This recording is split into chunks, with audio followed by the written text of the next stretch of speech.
we go. It is Friday, people. Welcome into another edition of the Joe Raineri Show, WTF Sports TV. Thank you very much for coming by, hanging out, making us a part of your day. We are loaded once again here today. We are moments away from hearing from our good friend Russell Baxter, ProFootballGuru.com. This is a guy that has been writing and covering the NFL for as long as I can remember, and can't wait to ask him a whole bunch of stuff about some of the headlines going on in the NFL. So we're going to talk to him in just a couple of minutes. Also coming up, we're going to have a chance to pick the brain of the Dean of Sports Handicapping. We are talking about Marc Lawrence, a legend in the sports betting, sports handicapping business. It doesn't get any better than or bigger than Marc Lawrence. He's going to join us coming up bottom of the hour, so we're going to be able to talk to him a little bit about some of the games coming up, and if you've ever thought about becoming a professional sports handicapper, well, then, hell, where do you go from here? He is a guy that's got just bountiful amounts of information, and I can't believe we're going to have a chance to talk to him. That's coming up bottom of the hour. I've got your locks for you. You know those are coming. Those are coming down the pike. There's 3 games tonight in college football. There's a 3-team parlay that I'm going to give you, tell you how to make that money.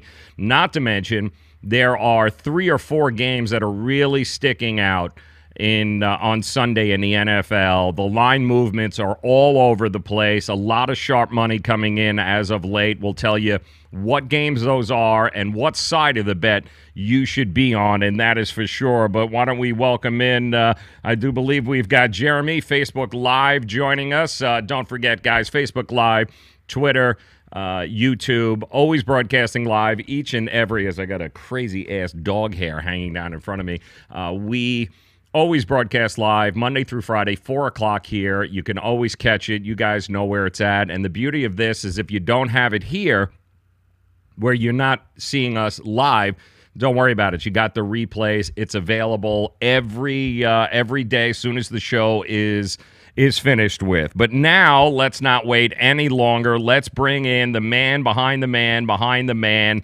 He is Russell Baxter, ProFootballGuru.com. And Russell, welcome in. Thanks for taking some time, man. Hello.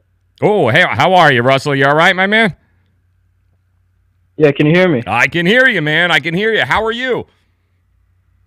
Okay, I'm good. How are you, man? Fantastic, man. What's going on? No, I'm just calling from Norway. I was just wondering, like, if the NFL are nigger. Oh, nice. Didn't see that coming, man. Came in from Norway there, huh? That definitely was not Russell Baxter, so let me get that off of the fact there. Sorry about that, Russell. That was definitely not him. You got to love live internet because you're definitely going to get people like that show up. But, Jeremy, we did want to say hello to you, too. I'm not sure if that came across before this tool bag showed up. And I should have known because it was coming across as he blocked his number, and only a total douchebag would block his number along those lines. But, hey, listen, welcome in, you asswipe. Thanks so very much for making us a part of the day. But Russell will be calling in here in just a couple of minutes. Can't wait to actually talk to him because last night's game, Jets taking on Jets in Cleveland last night. And did you guys happen to catch the celebration of all celebrations last night? This was actually the funniest thing that I've seen in a very long time. But, of course, a lot of people didn't find it amusing. I thought it was one of the best celebrations that we have seen. Check it out. I'm not sure if you were watching the game last night because I know a lot of people were going, I don't want anything to do with this game. Having to watch good old having to watch good old Tyrod Taylor there, and the New York Jets wasn't exactly what people wanted to be a part of. So I don't blame people for trying to avoid that game altogether, but I do think we've got Russell now who's going to be joining us here. And Russell, welcome in, my friend. How are you? Good, Joe. What's going on? Oh, man, pleasure to talk to you. I know it's been a long time, but thank you very much for taking a few minutes out. And it's NFL Week 3, man. I can't believe it. Can you believe it? It's Week 3 already, and we were just talking about last night's game, and what did you make of the whole Baker Mayfield coming in, saving the day? I'm hearing now he is the savior of Cleveland. He's going to be the greatest quarterback to ever play. What are your thoughts on it? Well, it is kind of funny. We have a tendency, or some people have a tendency to anoint very, very quickly.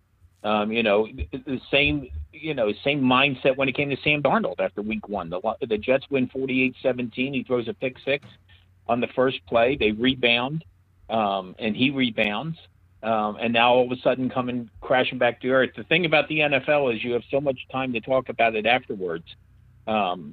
Especially a game like this, which is a Thursday night game, and it's the only game in town for a couple of days. And, but Sunday will roll around and we'll underreact and we'll overreact to some other things. But, you look at the game on the surface last night, Mayfield comes in there. He did a great job of getting rid of the football quickly, which I think was the problem for Tyrod Taylor in that game. Tyrod winds up suffering the concussion. He looked uncomfortable the entire night under the gun. Remember, he was sacked 7 times in the week one tie against the Steelers.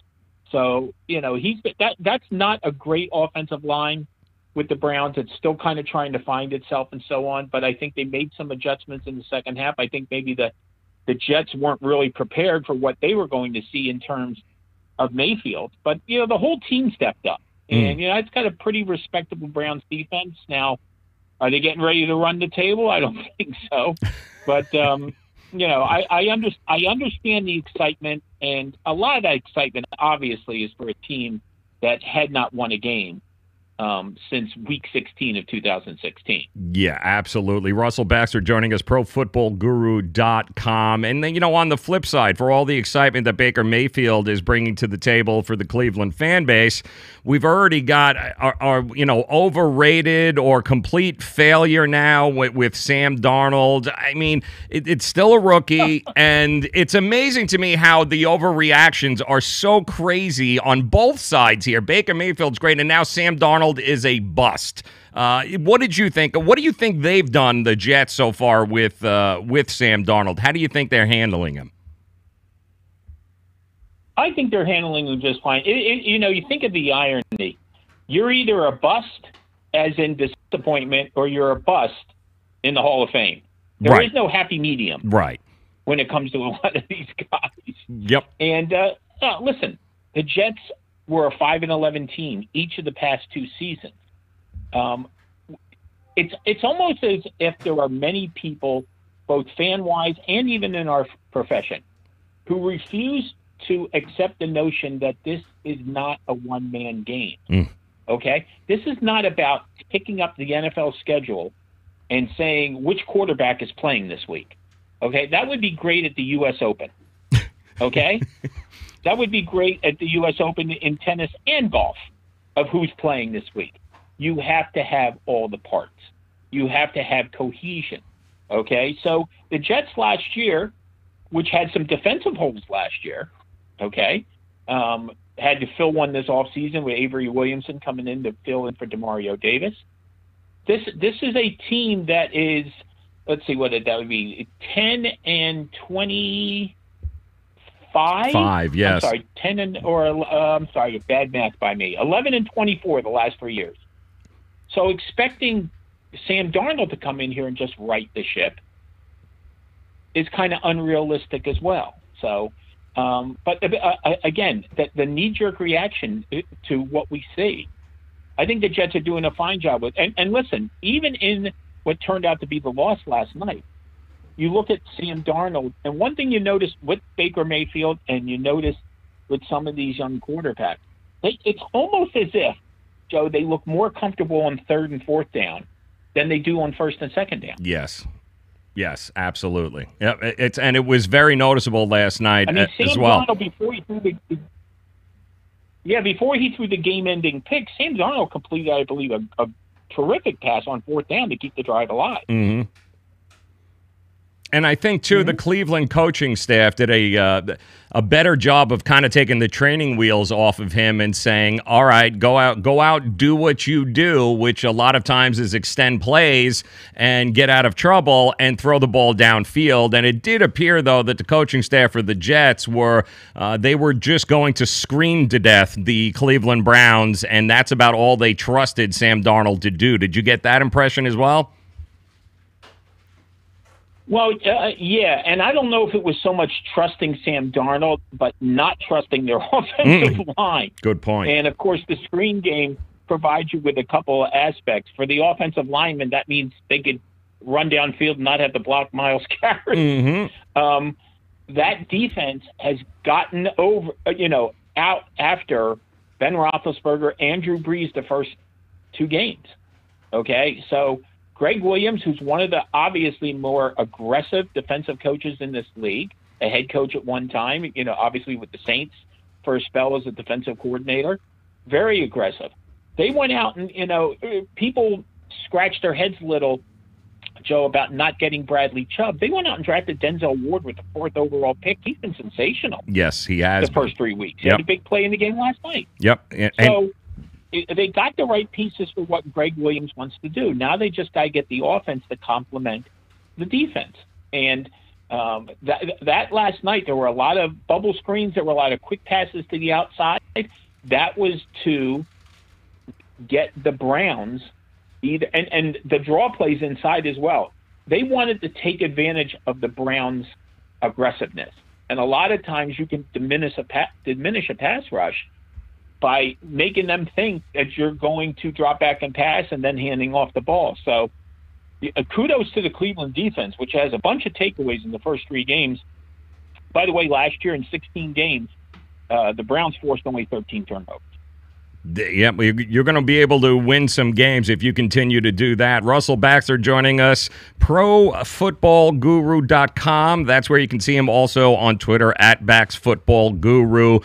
The mess that is the Pittsburgh Steelers right now, it's pretty simple, Russell. Has Mike Tomlin lost the locker room? Has he lost all control as to what is going on in Pittsburgh? Or is everyone still overreacting to Le'Veon Bell not being there, what Antonio Brown did, not showing up this week? Or is Mike Tomlin truly, are the wheels coming off in Pittsburgh?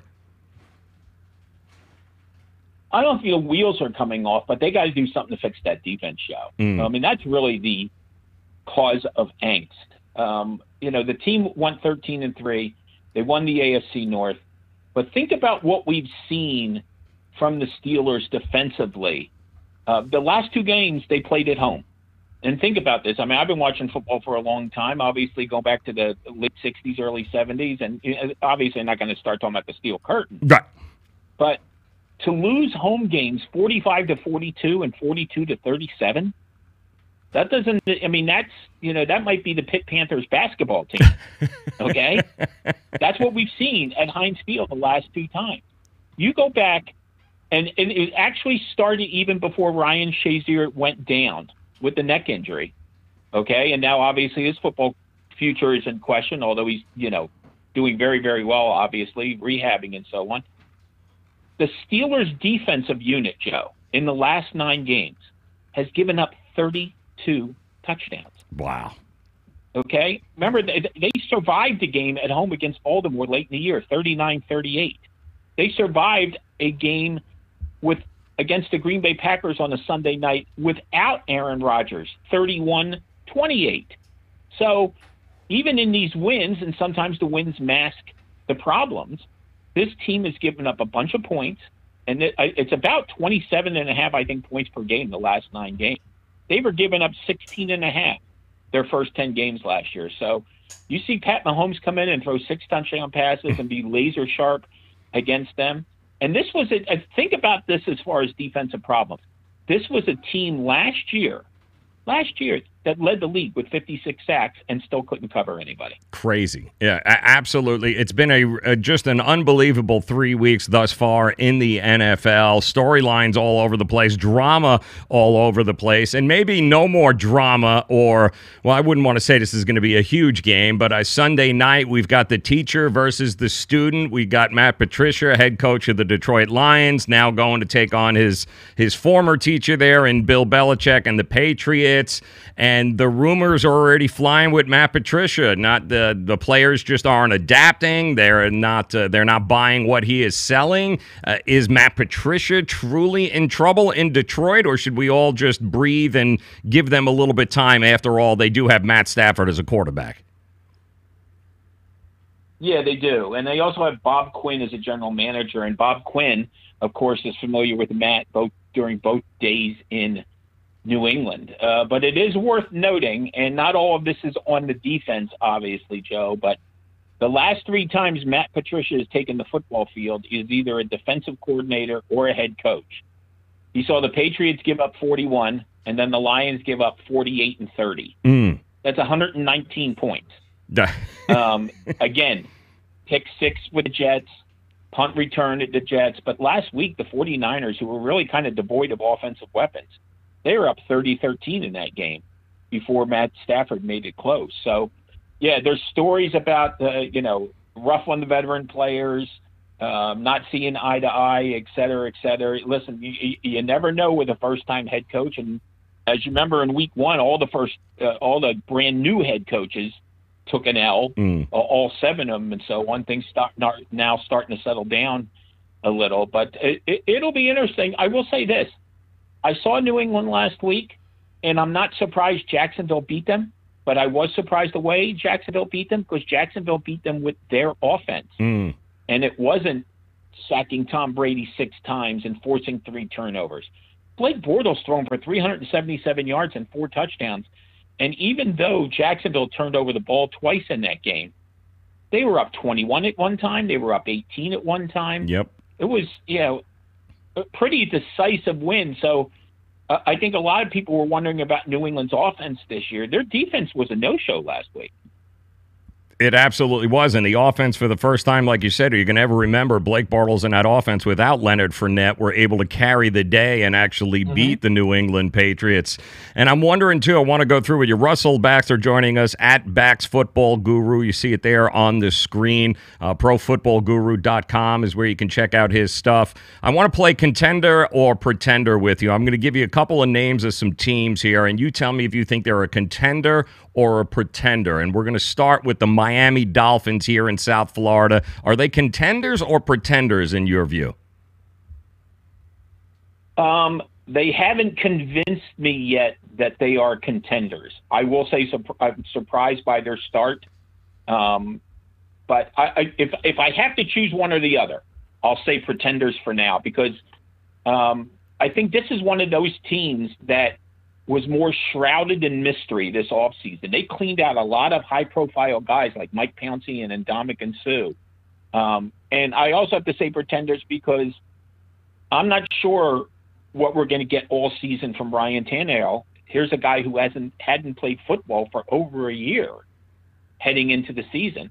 And he hasn't been super sharp, but he's been resourceful. Cincinnati Bengals, pretenders or contenders? Contenders. This is a team that's always had good personnel. This was a team last year during the offseason, off a disappointing year, but really took a big blow last season in free agency, Joe, when they lost Andrew Whitworth, the left tackle, to the Los Angeles Rams. I don't think they ever really recovered from that. This year they went out and did some wheeling and dealing. They got Cordy Glenn to play left tackle. They got Billy Price, the rookie from Ohio State, to play center. They look sharp. Are they going to win every game 34-23 this year? They're 2 for 2 so far. But I think they've been very, very impressive. They have good personnel. Now, it's always been a team that's had a little bit of depth as well, especially at the skill positions. And, Jeremy Hill's out for the year in New England, former Bengal. Joe Mixon's now out for a couple of weeks with the Bengals, but they have Giovanni Bernard to fall on in terms of the running game. Yes, no, and they've done very, very well. And listen, so is this team, given what they have here. Denver Broncos, are they contenders or pretenders, do you think? I have to say pretenders for now because I want to see Denver on the road, okay? And I also want to see Denver. I know this sounds really weird. I want to see Denver in October, okay? As hard as believe as it may sound, and it's regardless of who's the starting quarterback now, because over this stretch it's now been Peyton Manning, and it's been Trevor Siemian, and now Case Keenum. Joe, the Broncos are 2-0 for the 6th year in a row. Okay, some of those have resulted in Super Bowl appearances. Last year they were 2-0 and 3-1, and then lost 10 of the last 12 games. In 2016, without Peyton Manning, they were 4-0. And then they lost 7 of their last 12 games. So I got to say pretenders for now. But make sure you have me back on about week 6 or 7, and we'll see if we can sort this out. There you go. All right. He is the man behind the man who's the man. And I can't thank you enough. Russell Baxter at Bax Football Guru on Twitter, profootballguru.com. Make sure you check his stuff out. And I also wanted to mention, too, I thought you had this on your Twitter report, too, Russell. I think Julius Peppers is doing something really good for the community. He's from North Carolina. If you just want to speak real quick to what's going on there, and obviously from South Florida, we know all about hurricanes, but he's actually put together a pretty good thing where he's starting to raise money for the folks there. Yeah, anytime I see anything charitable, regardless if it's sports or non-sports, I try to get it out there. And Julius Peppers, who in my mind will one day be in the Pro Football Hall of Fame, I think it's amazing to think what his career has been. He's back in Carolina. He obviously has ties there. The second overall pick in the 2002 crazy NFL draft, and still, just big play after big play for him. He's trying to help the hurricane victims and so on. Go to his Twitter page. He has all the information, very much like J.J. Watt has done such great work for the Houston community. Obviously, Julius Peppers falling in line. And these are the stories that oftentimes kind of get lost in the backwash, unfortunately. There's so many good players and so many good people out there doing good things. Unfortunately, we have a tendency to talk too much about holdouts. Yeah, and you know what? And that's why you should follow at Bax Football Guru. He is Russell Baxter. Russell, thank you so much for taking some time out, my friend. Looking forward to doing this again. You got it. We got to get that. And by the way, I'm just curious. You said the man behind the man behind the man. I sound like I'm standing in line at a movie theater. No, he's definitely not. He is the man. Let's leave it at that. Russell Baxter. Russell, thank you so very much, my friend. You got it, sir. All right, man. Take care. Russell Baxter at Bax Football Guru. Make sure that you check him out. Some great stuff there. He's one of those. He's one of those guys that covers the NFL, and his Twitter stuff is amazing. His website too, Pro Football Guru, is also just chock full of great information. So if you're looking for a new follow, somebody that has a different viewpoint on the NFL and really kind of gets behind the stories there, then definitely follow Russell Baxter at Bax Football Guru on Twitter. Really cool stuff. Also really cool is Vari is in the house. We got Vari coming in over here. I know it's going to be any minute before I hear about the Raiders and the Dolphins, but we got so much to get to, including coming up here in just about 10 minutes, the Dean of Sports Handicapping, Marc Lawrence. He's going to drop by. We're going to talk about all of this crazy. Sports betting is legal, in case you guys haven't heard, and there's a lot of people going, hey man, I'd like to do that for a living, or like, how do I get involved in that? What do I got to do? This is the guy that you need to listen to. He's been doing it for 40 years, one of the most well-respected professional sports handicappers in the game, and he's got to be pretty good if he's been doing it for 40 years. He's going to join us coming up bottom of the hour here, just about 10 minutes away. Going to be some fun stuff talking to him. Plus, still going to give you the NFL and college football locks of the day. There's 3 games tonight. I've got the 3 winners for tonight. I'll tell you where to be looking. That's coming up. But first, want to thank our good friends over at Miami Acura. They want you to take a test drive. The all-new 2019 RDX. Doesn't get any better than this brand new, all-redesigned 2019 RDX. They are South Dixie Highway, Palmetto Bay. For those of you in the 305, the peeps there, the 954, you know where it is. Just keep heading out towards Kendall. You can't miss them. Or just simply call them, 855-564-4669. Tell them that Joe said I got to come in, take this thing for a test drive. I'll probably never give it back, and then, I'll probably end up going to jail. But it was so worth it, because really, the 2019 RDX is just an amazing ride. Go take it for a test drive. 855-564-4669. And coming up in just about 3 minutes, We'll talk about what the Yankees and the Red Sox are doing and baseball season and playoffs and, oh my goodness, all sorts of fun stuff coming your way. 3 minutes, but we got to thank a few more of our sponsors who make this possible each and every day. So hang in there. We'll be right back. It's the Joe Raineri Show on WTF Sports TV. Dish TV is better than cable TV. Why? Because you can save 45% on packages compared to your high-priced cable bill. Wow. Take those giant scissors out and cut the cable and save with Dish TV. Plus, you get a free DVR upgrade to record your favorite shows and free installation. And with Dish Anywhere, you can watch TV for free on your mobile device. Act fast. You can save hundreds of dollars. Does your cable company do that for you? I don't think so. Get all the best TV programming at your fingertips at a fraction of the price of cable TV. So say adios, arrivederci, goodbye to the high cable bill and save up to 45% on Dish TV packages today. These are limited time offers and can change at any time. Call fast. 800-293-0328. 800-293-0328. 800-293-0328. That's 800-293-0328. Do you use the expensive blue or yellow pills to charge your sex life? Are you thinking about it?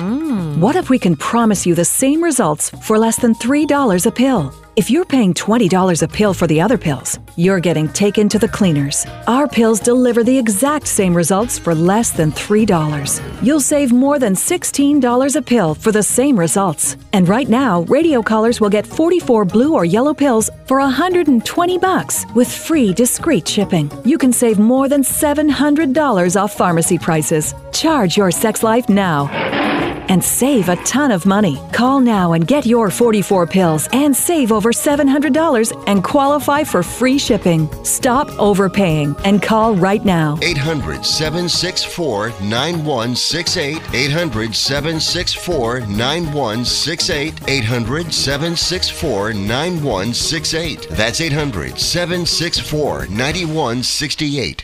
Greece is cheap. But the airfare costs a fortune. Paris? Not much closer, and again, airfare... What about Puerto Vallarta? Let's face it, flying anywhere is just too expensive. Wait, what's this? Low-cost airlines. With one call to low-cost airlines, you'll drastically slash your travel costs. We're talking insanely low airline prices to any of your favorite destinations. Where would you like to go? London, Rome, Costa Rica, Australia? Wow, that's cheap. So why wait? Call now to learn how crazy cheap it is to fly anywhere in the U.S. or international. Our prices are so low, we can't publish them. The only way to get them is to call to instantly hear the most amazing best deals on airline travel. It's that easy. So call now and start packing. 800-761-1427. 800-761-1427. 800-761-1427. That's 800-761-1427. Get ready to talk sports.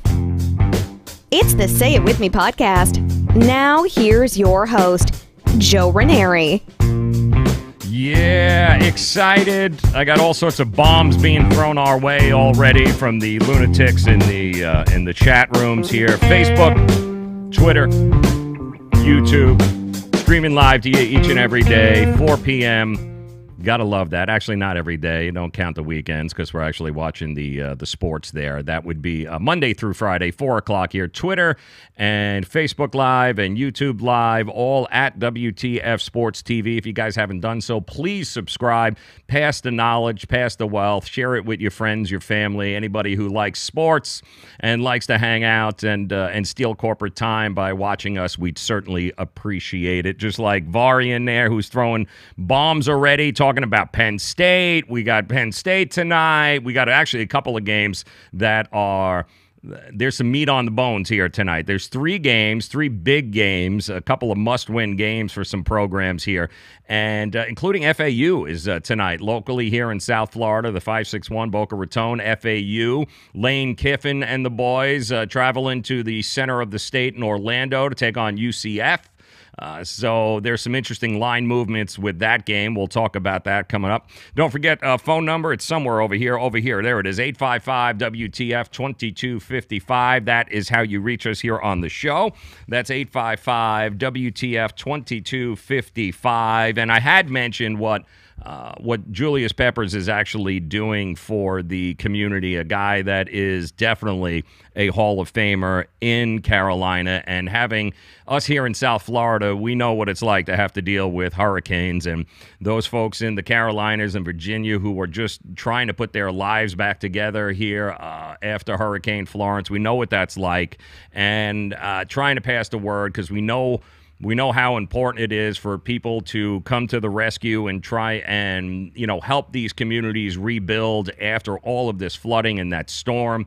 It's very hard to explain to people who have never had to live through a hurricane, especially one as crazy as Florence, as to what goes on. But here is Peppers and what he has to say. This is on his Twitter page about what he's doing. It's actually pretty cool. Being a native of the Carolinas and seeing the reality of these people affected by the hurricane made me want to do something to help. I started the Julius Peppers Fund at the Foundation for the Carolinas and gave $100,000 to kick it off. I'm asking my teammates, players around the league, and the community to get involved as well. I want to use my platform to encourage others to give what they can and help with this rebuilding process.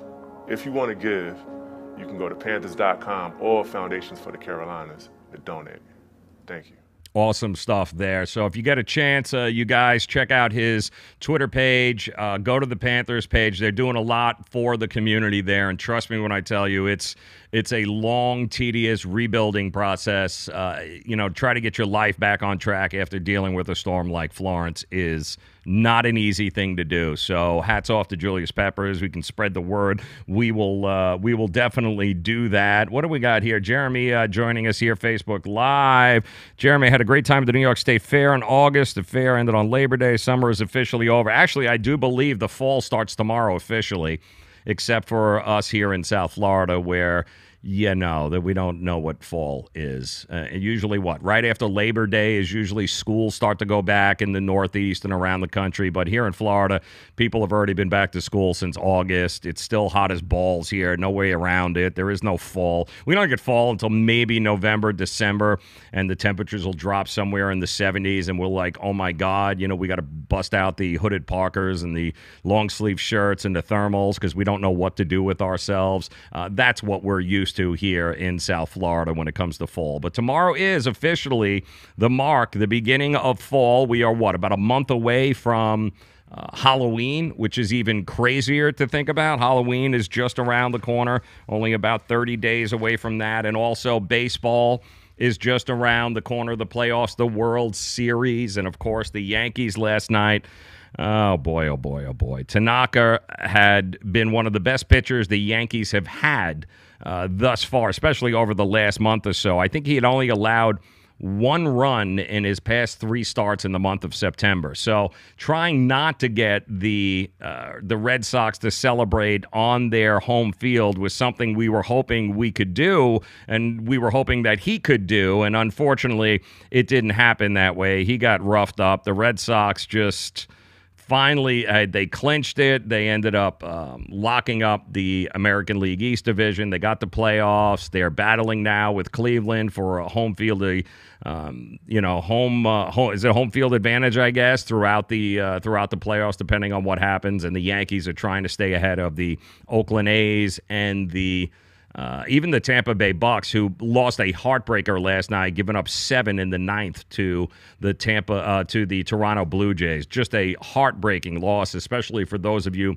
that had money on Tampa last night. Watching the Blue Jays score 7 runs in the bottom of the 9th was, something gets in your throat there, and you can't breathe as you're watching it happen. But the Yankees are 1.5 games ahead of the A's for the at least the home field wild card game. They would host the game against the Oakland A's or against the Tampa Bay Rays, depending on what happens here over the next week. But They've got to lock that up. They've got to get it locked up. The lead over Oakland is 2 in the loss column. The Yankees do hold the tiebreaker there. So they begin a series with Baltimore tonight. They've got to take care of business there. And they've got to get a little bit of help, which would be great from others. Boston doesn't have to do anything. They don't have to play anybody. I'm anticipating that they are looking, I think they have to go 2 and what was the number I was given? I think they've got to go 2-8 in the final 10 to be able to set the record for most wins in a season for the franchise.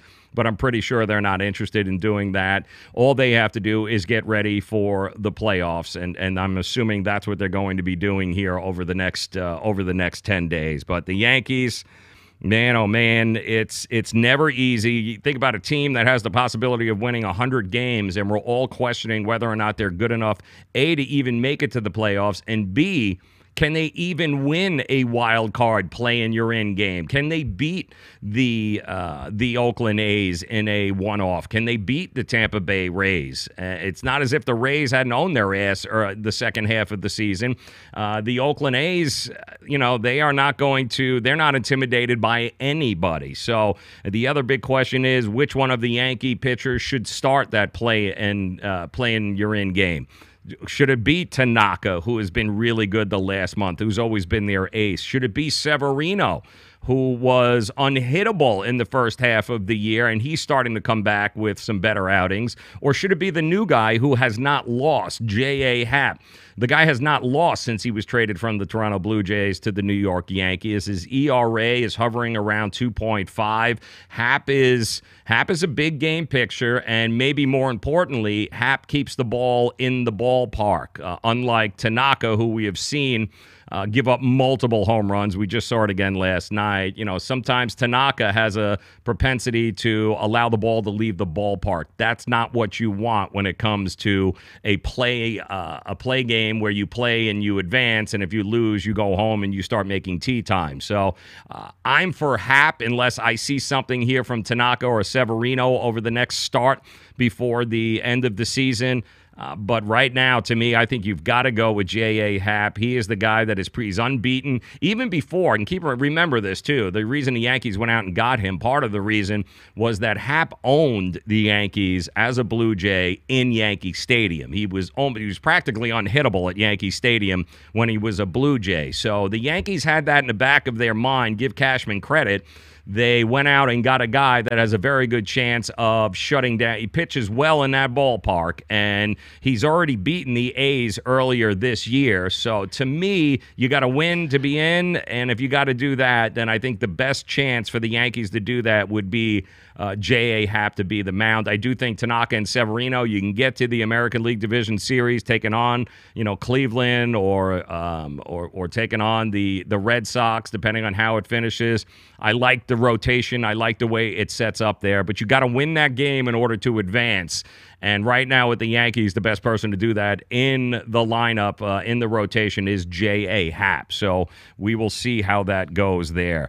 All right, guys, I'm pretty excited here because I do believe we've got him. Do we have him? Yes. Yeah, Marc Lawrence is going to join us here in just a second. Pretty cool of him to swing by. Marc is a legend in the sports handicapping world. This guy is the dean. He is known all across in Vegas, all across the country as a guy that is very well respected, and especially since sports betting is becoming legal in many, many states around the country, and it's only going to continue to grow. It's going to be pretty cool that we have a chance to be able to speak with him. So I'm stoked. I really am. Hey, guys, so we're so excited because it's not often that you get a legend to join you on the telephone, but that's exactly what we have now. And when I mean legend, he's the guy that wrote the book on sports handicapping. I'm telling you, there is nobody more well-respected in the industry than Marc Lawrence from Playbook.com. He joins us now via the Miami Acura hotline. And Marc, thanks for taking some time and hanging out with us here today. Hey, Joe, it's my pleasure as always. Really looking forward to this football season here and my visit with you as well. Perfect. All right. Well, speaking of football season, it's been a lot of fun. And I'm wondering, when it comes to sports betting, sports handicapping, because I've asked this of a few people and I get some different answers. What has been, so far in the 2 weeks, what has been the biggest surprise for you? Well, in the world of college football, it's been the disappointment of some new head coaches that have really failed to deliver the goods. We're talking about Chip Kelly at UCLA, Willie Taggart at Florida State, some huge disappointments there that way. You've also got, on the other side of the coin, some college football head coaches that have been new that have really, really excelled. They've done really great jobs. Joe Moorhead at Mississippi State is one. You can also say Herm Edwards has done a pretty good job at Arizona State. So, the question now becomes, will this pattern continue with these teams? I don't think so, but the bottom line here is that they've at least gotten off to respectively bad and good starts. Yes, that they have. It was funny. I kept hearing how Herm Edwards can't coach and he'd never survive, in the college game, but I think he's doing a pretty good job, Mark. He's doing a terrific job. He's got these players really psyched up playing his style of football here, and it's been evident in their play so far this season here. 2 big wins at home, goes out on the road and trips up a little bit, if you will, at San Diego State. But nonetheless, I think he's got this football program turned right around, doing a great job, is Herm Edwards. Playbook.com's Marc Lawrence, at Marc Lawrence. That's how you catch him and reach him here on Twitter. And listen, Mark, Playbook, it's talk to us about, for those that don't know, the history of the Playbook and how you started out in this business, about 6 months ago? 6 months ago would be really kind, given the fact that the Playbook newsletter is now in its 33rd year. Wow. Yes, 33 years with the newsletter. In fact, I've been in this industry for over 40 years myself, and seen a lot along the ways. I mean, I'm going back to the Woody Hayes days at Ohio State and Bo Schembechler, to what we're dealing with here right now. The current young coaches and the new style of football in both the college and National Football League as well. So I've loved it. I've loved all the changes we've seen. The college football playoffs right now, I think, is exciting. It's a long time coming, but really, really well worth it. It's a nice little plum for the players to play for. So a lot of good things have happened along the ways in my 40 years in this industry. 40 years, Mark. Did you ever think you'd get to the point where here we are talking about an NHL team partnering up with a sports book and legalized sports betting in other places outside of Nevada? Did you ever think we'd get to this point? Well, I certainly hoped we would, and it's nice to see that prohibition is over in sports gambling. That's really nice to see the Supreme Court overturn that decision here. It was a really manipulated decision that they had done. They tacked it onto the back of a Port Authority bill, just to get that through. But nonetheless, the Supreme Court overruled it, makes legalized sports wagering now a here and now thing, and we're really looking forward to everybody getting on the same page with this. Right now, each state is running with its own mandate, but I'd sure love to see the federal government come in and legislating this over the course of all states, so that we would have one set of rules that everybody could play by, rather than having each state set their own rules how to play these games and to regulate everything. But nonetheless, legalized sports wagering is here, and we're really, really excited about it. And what about what happened? And it's mind-blowing to me that FanDuel would have opted to try and not pay the gentleman that laid the bet on a 750-to-1 shot. He ended up winning it, but they originally said they weren't going to pay him because there might have been a glitch on the screen or the odds were wrong. And I've talked to some other professional bettors who say that kind of thing would never happen in Las Vegas. It would only happen, of course, where they're just trying to start out with sports betting in New Jersey. That's not the norm, right? I mean, is that true? Would you ever see something like that happen in Las Vegas at a sports book? I have myself never heard of anything like that, but I've also heard that it has happened in the past, maybe not to the degree that it happened with FanDuel. But, the bottom line, Joe, is, FanDuel is a new player in the business, in the industry, and they do not need black eyes, bad publicity to begin their venture in this road. So, I think they need to pay this guy off. and let everybody know that, hey, we're here for you. These are the rules, and come and play by them, and we will treat you right. So they don't need bad publicity to start that way in this new venture here. FanDuel, DraftKings is going to be a sports book here as well. So it's an exciting time, but they need to treat the players right. Marc Lawrence joining us. As a matter of fact, Marc, as you're speaking, it's popping up that I'm being told that they did agree to pay him today. So I guess the cooler heads prevailed, and they realized that it's give him the $82K instead of a steak dinner and a couple of Giants tickets. So, and that's good. I mean, that's good for everybody involved. Yeah, that's $82,000 of publicity that they could have spent to try to get people. They spent it. They did it the right way. Okay, so good for them and good for the guy holding that ticket for sure. Playbook.com at Marc Lawrence. That's how you reach him here on Twitter. Marc, I get a lot of questions from people now that it's becoming legalized in many states. I've got a lot of people that were either recreational bettors that want to kind of step it up, and then I've got a bunch of people who've never bet on sports going, where do I go? There's so much, for lack of a better, there's so much crap on the internet, and everybody's a guaranteed 80% winner or 90% winner. Trying to navigate the seas of where to go and get the information for betting on sports, what would you suggest for these folks? Well, I've lived through this now for 40 years, Joe. A lot of bad seeds in this industry. It still is an unregulated industry. So you get these clowns, these scam decappers that come out of the woodwork and purport these wild claims. And if it sounds too good to be true, it is too good to be true. The truth of the matter is there's a right way and a wrong way to do this stuff.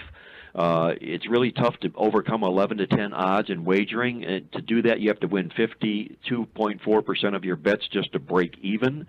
And in the same vein here, I want to pass this along to you that we are launching a new site called Sports Data University, where we are going to be conducting classes on responsible sports wagering, teaching people how to do things the right way, teaching people how to gain edges, where we're holding live classes where they can sit in with experts and do things like that. So if you get a chance, you can check that out. It's Sports Data University. It's on our website at sportsdata.com.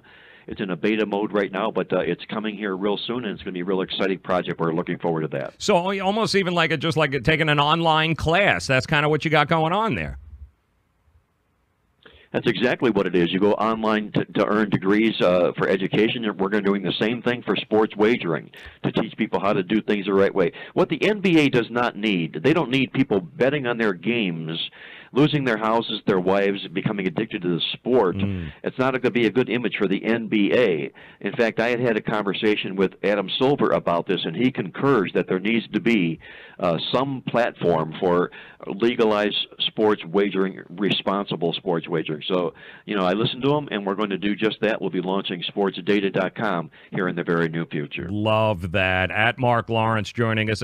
And Marc, are we close to the days of, like at Wembley, where you can, at halftime or in between quarters, you can run down to the kiosk and bet the second half? I mean, are we that close to that happening here in the States?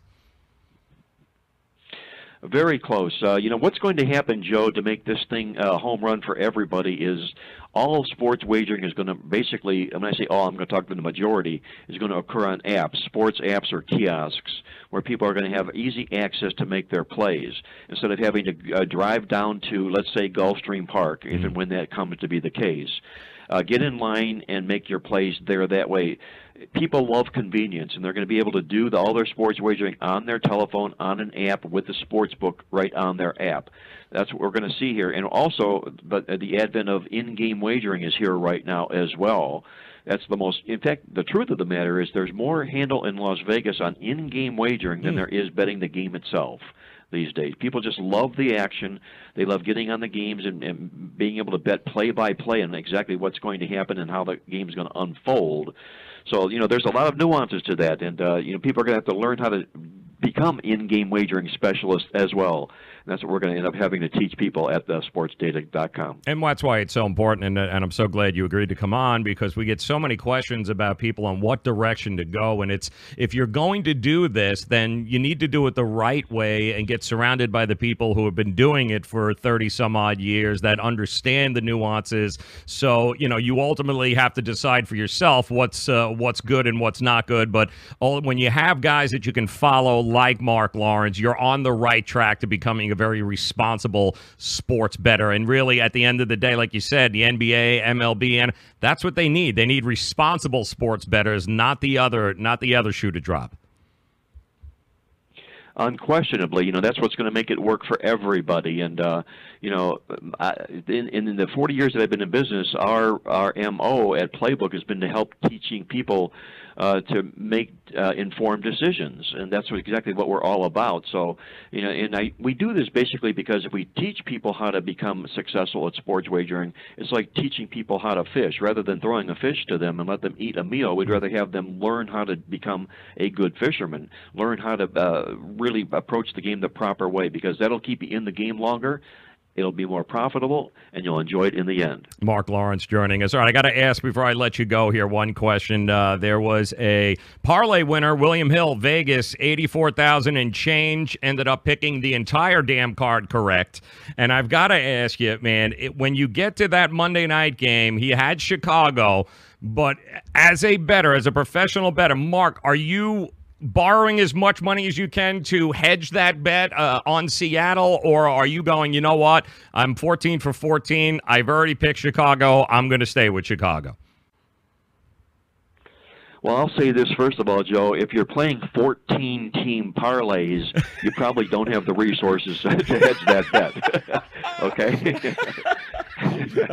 Oh, man.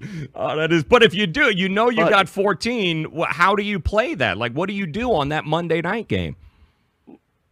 Well, obviously you need to hedge and guarantee a profit, because that's what we're in this for, is guaranteeing profits, making profits. So you have to draw a profit out of that. You have to end up betting the other side of that game to guarantee yourself some money in the process as well. So use all your resources, do just that, take that profit, put it in your pocket, and live for another day. That's it. That's the best $5 lotto ticket that guy's ever going to win, that's for sure. Marc Lawrence, do yourself a favor. Make sure you follow him on Twitter, at Marc Lawrence, playbook.com. And coming soon, the online school about becoming a professional, responsible handicapper. And Mark, where can they go for that? That's sportsdata.com. Sportsdata.com. Check out the university there. It'll be up and operating in about 30 days. Looking so forward to that. Mark, you thanks so very much for stopping by, my friend. I look forward to doing this again. Hey, my pleasure as always, Joe. Enjoy the games. Let's hope the ball bounces our way. There he is, Marc Lawrence, America's favorite handicapper. Love that. Love that he took the time to come out. Check him out. Playbook.com is how you reach him. There is a lot of crap out there when it comes to sports handicapping. The amount of, what do you call them, scammy cappers or something along those lines. Yeah, there's a lot of people promising a whole lot that they can never and will never deliver upon. So I'm glad we had a chance to actually talk to him, and the NBA has got a point. And he's talking with Adam Silver about the last thing you need for these professional leagues is, now that gambling is going to be legalized, you can't have these stories coming out on how a guy lost his marriage, his house, he lost his car because he was betting on games in your league. That is not the kind of publicity the NBA, the NFL, Major League Baseball is going to want. So it's very true. Something has got to happen where there is some regulation to the industry. Otherwise, you're going to have anybody that can, hop on the internet and promise you, all these winners. Well, it's going to go hard left quickly. So I'm glad that there are guys like Marc Lawrence. It sounds really cool. The online school that he's going to be putting together. We'll keep you posted as the information comes available, because if you're looking to Listen, if you're looking to make it a little side action, you're looking to become either recreational when it comes to betting on sports, or if you're looking maybe to step up your game, then guys like Marc Lawrence or WagerTalk.com, these are the kinds of places that you need to go and hang around with, because these are the guys that know what they're doing and are invested in your success. So keep that in mind as you start looking around on Twitter and Instagram and Facebook, and you start seeing all of these people that are guaranteeing you all sorts of money and all sorts of wins. It doesn't happen that way. Unless, of course, you listen to my picks, which I'm going to give you here coming up in just about 7 minutes. Top of the hour, I'm going to have the 3-team parlay for tonight. You don't want to miss that. Also, there are a few games this weekend on Sunday that you're going to want to keep an eye on, because the line movement so far, boy, oh boy, some craziness going on with the NFL for Sunday's games. I'll tell you which 3 games to pick tonight in the parlay, and I'll tell you which 3 games that you got to pick on Sunday if you want to make some money. But you already know I'm full of shit, so I don't have to put a disclosure there. But I will break the games down for you, let you know exactly what's happening. But first, got to let you know and want to thank our good friends over at Miami Acura. If you are in the market for a new car, if you are thinking about this weekend, you know what, I got to get this honey-do list done, I've got to go and get this car, she wants to go car shopping, and I want to sit home and watch the games. If that's the case, there's only one place to go. That is Miami Acura. And take a test drive, the all-new 2019 RDX. It's on South Dixie Highway, Palmetto Bay. For those of you in the 305 and 954, you know where it is. Simply head towards Kendall. You can't miss it. 855-564-4669. Love the car. Love the deals they got going on right now. You really have to go take it for a test drive. You're going to be thoroughly impressed. So if you got to go out car shopping this weekend, make it one place on the stop and then go home and get ready for the night games. It's Miami Acura. 855-564-4669. That is 855-564-4669. You gotta love it. When we come back, I'll give you the 3 teams tonight, the parlay that is absolutely going to make you some money, including who's going to win the FAU UCF matchup. That game, too, just a couple of hours away. We will do that as soon as we get back from another word from our sponsors. Where do you want to go on a vacation or honeymoon? The Caribbean, Europe, Hawaii, Mexico? How about Disney or a cruise? At Superior Cruise and Travel, we've got you covered. We'll assign you your own travel concierge. They'll help you design a custom vacation plan that you can't find online. And the service is completely free. You can't compare the value of this to any other online travel company. We can help you plan a custom vacation anywhere in the world. We even offer payment plans with no credit card required. Now you pay off your vacation on your time schedule. Call now and mention the promo code RADIO and save up to $500. Book your custom trip. Call Superior Cruise and Travel now and talk to one of the highest-rated travel agencies in the country with a 5-star A+ online rating. 800-901-5536. 800-901-5536. 800-901-5536. That's 800-901-5536. Were you scammed into signing a timeshare contract? And did you miss the part that said you have to pay for your great idea? Not only for the rest of your life, but when you're not here anymore, you get to pass this turkey onto your family for them to pay for the rest of their lives. Thanks, Dad. Don't burden your family down the road, and don't be stuck with expensive timeshare payments forever. Get out of your bad idea timeshare contract guaranteed, or pay nothing. Call Resort Release today and learn for free how their timeshare exit team can help you legally exit your timeshare contract. They've helped thousands of people, and they're A+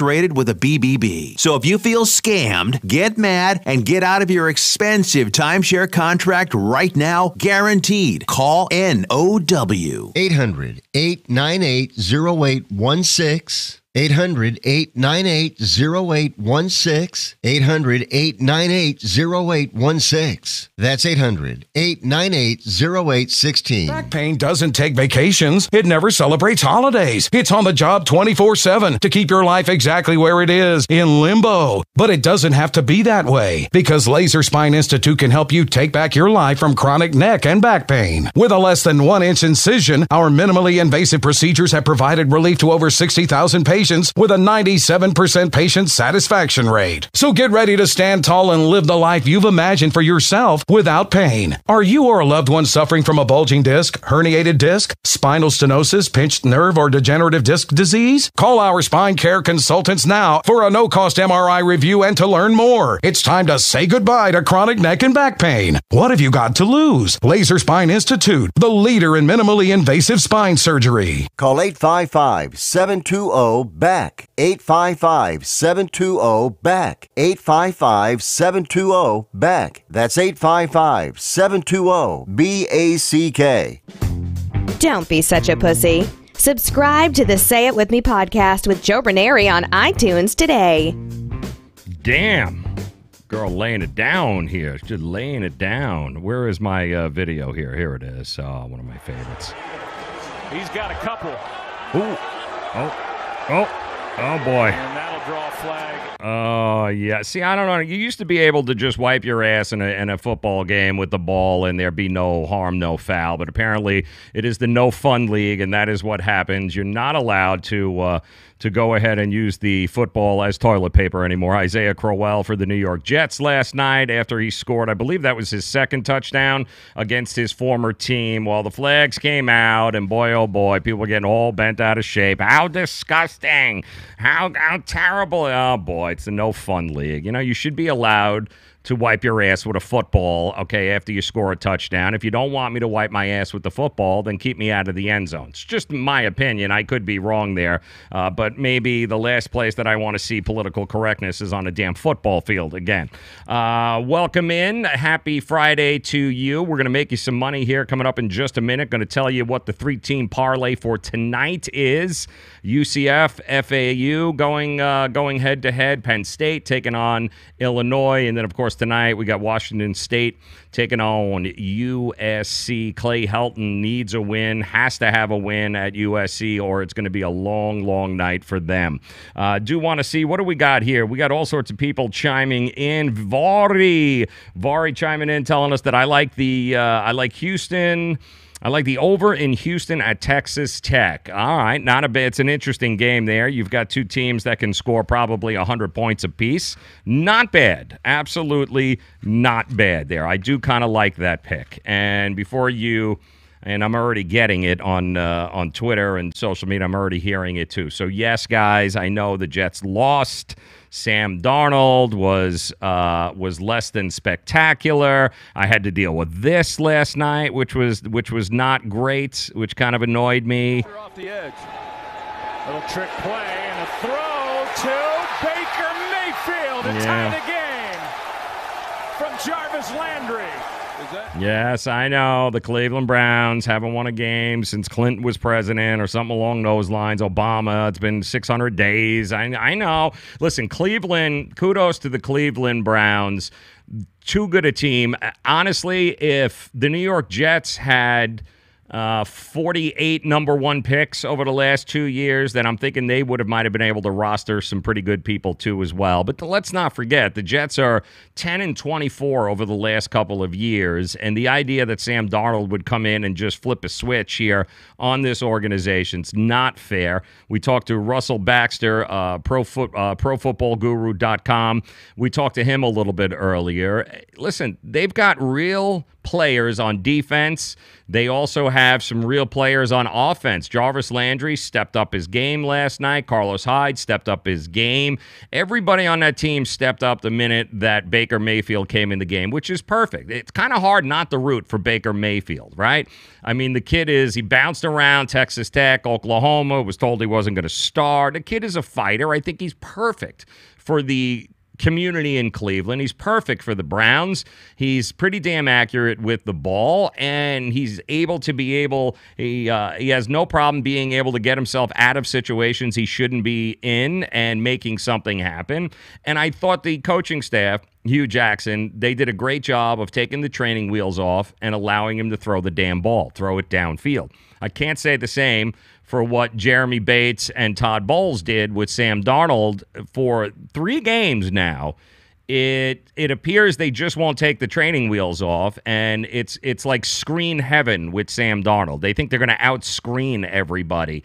They kept running the same damn play to Quincy Enunwa last night. It worked a couple of times, but how many screens do you think you're going to be able to get away with? I mean, at some point, you've got to let Sam Darnold, whether it's an interception or not, you got to let the guy throw the damn ball down the field, all right? You can't keep treating him like he's a little pussy boy and that he can't handle more than two-step drop, three-step drop, hurry up, quick outs to the outside. There's got to be more there. You've got to be able to get more going on. So just my opinion. That's what I'm going to say. But the Jets, listen, bottom line is they are 1-2.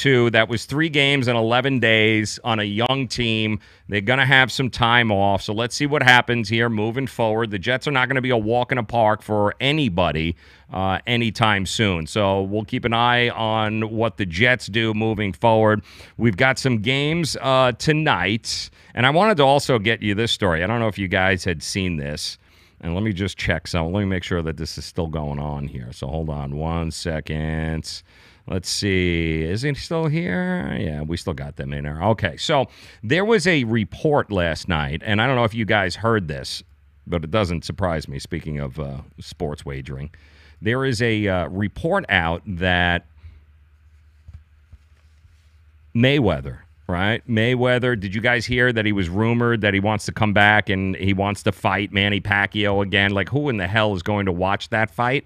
Like, who in their right mind would spend another $100 to watch these two over-the-hill crazy bastards, like, throw punches? I wouldn't do it. I mean, it was bad enough I had to watch and spend money on the whole, UFC. What's it? Why am I can't remember his name for some reason? But Mayweather and what's his face there? You know exactly who I'm talking about with UFC. I can't imagine having to watch or having to spend hard-earned money watching Mayweather take on Pacquiao again. But it looks like it's going to happen, and the reason why it's going to happen, the rumor is that Mayweather has been racking up some serious gambling debt, and that, believe it or not, it's because he needs the money. Now, how many of you would have thought that Mayweather would be running out of money? I mean, this is a guy that carries around suitcases of cash with him when he drives around town with his group there. So this is not a guy that you would think would run out of cash, especially a guy that made $100 million in that fight just, 6 months ago, a year ago when it was. So, but the fact is that what's being reported is that he's possibly down $50 million this year, $50 million in gambling debt, that being Floyd Mayweather, which would explain why it is that we're getting Mayweather-Pacquiao rumors back and forth. Keep that in mind. $50 million in the hole he has lost gambling on sports thus far this year, which is crazy when I tell you crazy. Think about being $50 million in the hole. Hell yeah, you got to go back. Conor McGregor, by the way, thank you very much for you guys there. Thank you, Tony, on Twitter. Yes, you made $100 million there, and you already lost half of it. So, and if you keep pissing away money like that, then guess what, guys? He's going to have to fight Pacquiao from now. He's going to have to fight him every year if he's going to keep going with that. But yeah, kind of crazy. Mayweather-Pacquiao, because Mayweather is losing money. He's losing betting on sports. So don't take any picks from Floyd Mayweather, all right? Hang out here with us. We're going to get you all squared away. Let's see what Vari's got here. Vari's talking about that Penn State game. All right, so let's talk about it. Let's talk about tonight's game. We've got FAU taking on UCF, all right? 7 o'clock, ESPN is that game. And UCF opened up 13.5-point favorite. The over-under total, and this is where it gets interesting. The over-under total in this has been all over the map. It's gone up. It's come back down. But UCF has been a very popular bet all week. As a matter of fact, 75% of the bettors have bet on UCF. And it opened up at 13.5. It went to 14. Then it's back at 13.5. So the line hasn't moved an awful lot. But it did go from 67 to 77, that being the over-under. So it opened up at 67, and then, of course, the bookmakers were getting about 70% of the bets and 77% of the dollars on the over, so they went ahead and leveraged it. Now it's at 75, 76, even 77 in some books. So there is, you're looking at a lot of points being scored here with these two teams. UCF hasn't allowed a sack in 2 games that they've played here. But keep in mind, the UCF game against North Carolina was canceled last week because of Hurricane Florence. So the UCF Knights have had 13 days off from their last game. And the reason why that is an interesting statistic is because the trend tells us that since 2005, ranked home favorites with more than 10 days rest have gone 57% against the spread. So they cover 57% of the time. And that is exactly what you have here. It doesn't happen very often, but you have UCF home favorite ranked. They haven't played in 13 days because their game against North Carolina was canceled. So it's the team usually on extended rest. And this is another interesting, which is where I think, Vari, the bet should be, is you should look at the first half numbers here. Teams that have extended rest are 24, 33, and 1 against the first half spread. And you've got to take into consideration the rust, not having played in 13 days, no rhythm. They do end up covering in the long run, but usually in the first half, their numbers aren't great. So it's worth keeping an eye on the first half numbers. However many you think they're going to score, or however many you think they are better than FAU, keep in mind that there's a good chance all of the scoring, the majority of the scoring is going to happen in the second half for UCF. History tells us, the trends tell us that those teams with a 13, 14-day layoff in between games, it takes them a little while to shake off the rust and get going. These are two very high-powered offensive teams who don't play an awful lot of defense. Listen, both of these sides have had different coaching staff changes, different players. FAU is not the team a lot of people thought it was going to be so far this year. I do happen to like, listen, if you can get FAU at 14 or better, 14 and a half, I would consider taking FAU. But to me, the over, if you can get the over 72 or 73, I do think we are going to see 20 points a team in the first half, and I think we're going to get just as many in the second half. This feels like an 80, 85-point night. So if you can get an over at 72 or 73, that's the direction that I would go for the UCF FAU game. Look at the over. That is probably a pretty good way to go, since neither one of these teams, although Central Florida is actually not bad on defense, I just don't think we're going to see an awful lot of defense here tonight. You're going to see a lot of up-tempo, and UCF, once they shrug off the rust from not having played in almost 2 weeks, you are going to see them light up the scoreboard in the second half. The second game, Vari, that you and I know, Vari's all over the place. He loves this, Vari. Vari loves his Penn State, his Nittany Lions. You got Penn State at Illinois. Penn State, 27.5-point favorite. The total is 60 in this game. This is 9 o'clock tonight on Fox Sports 1.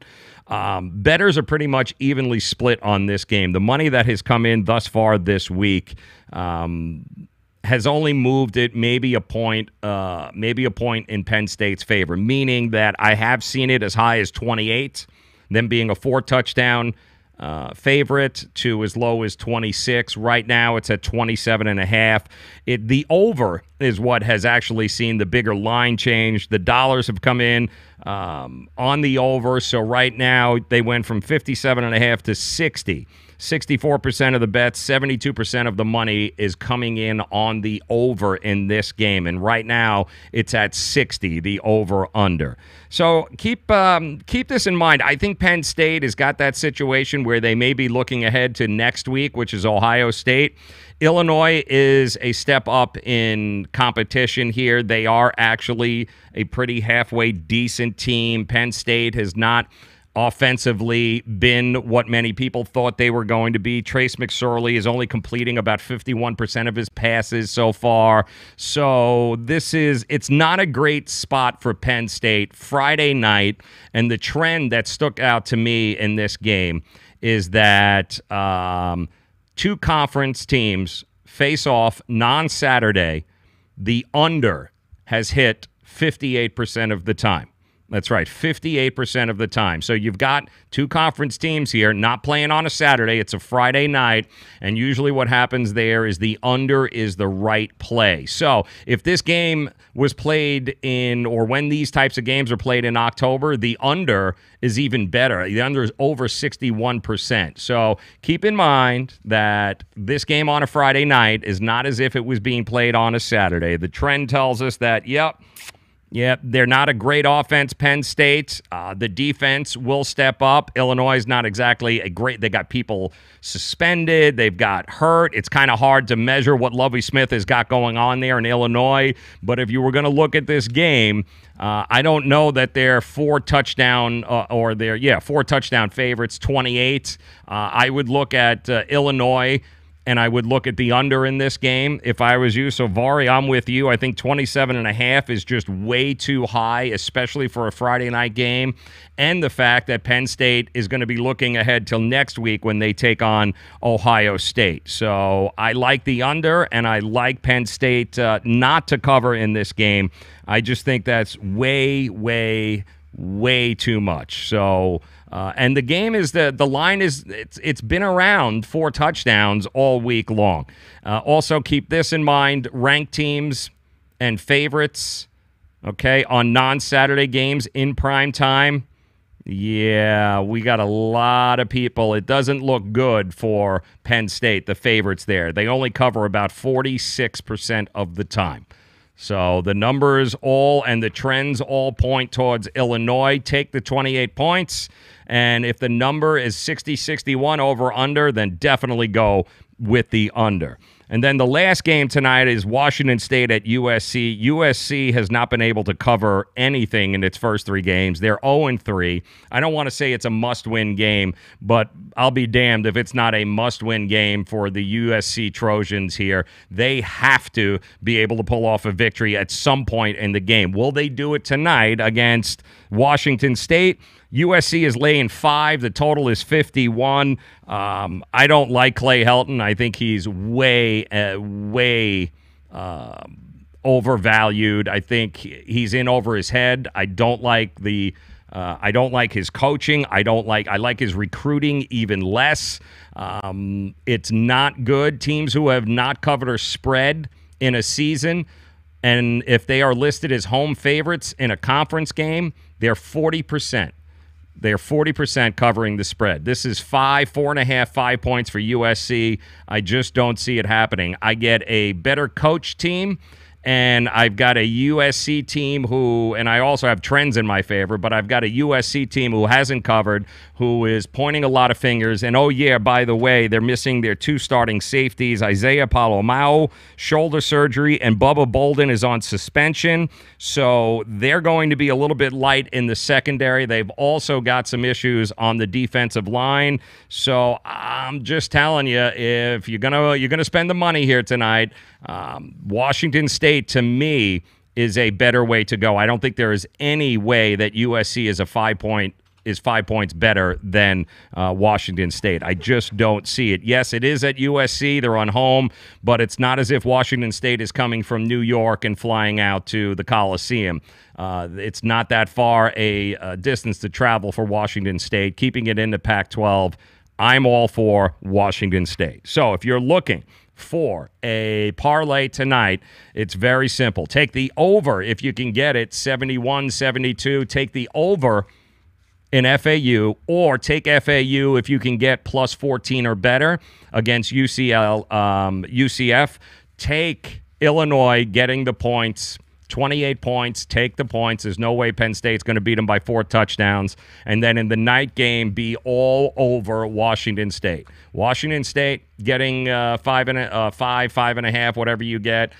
Definitely take Illinois taking the 28 points and take the over in the FAU UCF game. And then tomorrow or Monday when we talk again, you can congratulate me, cash the ticket, do it.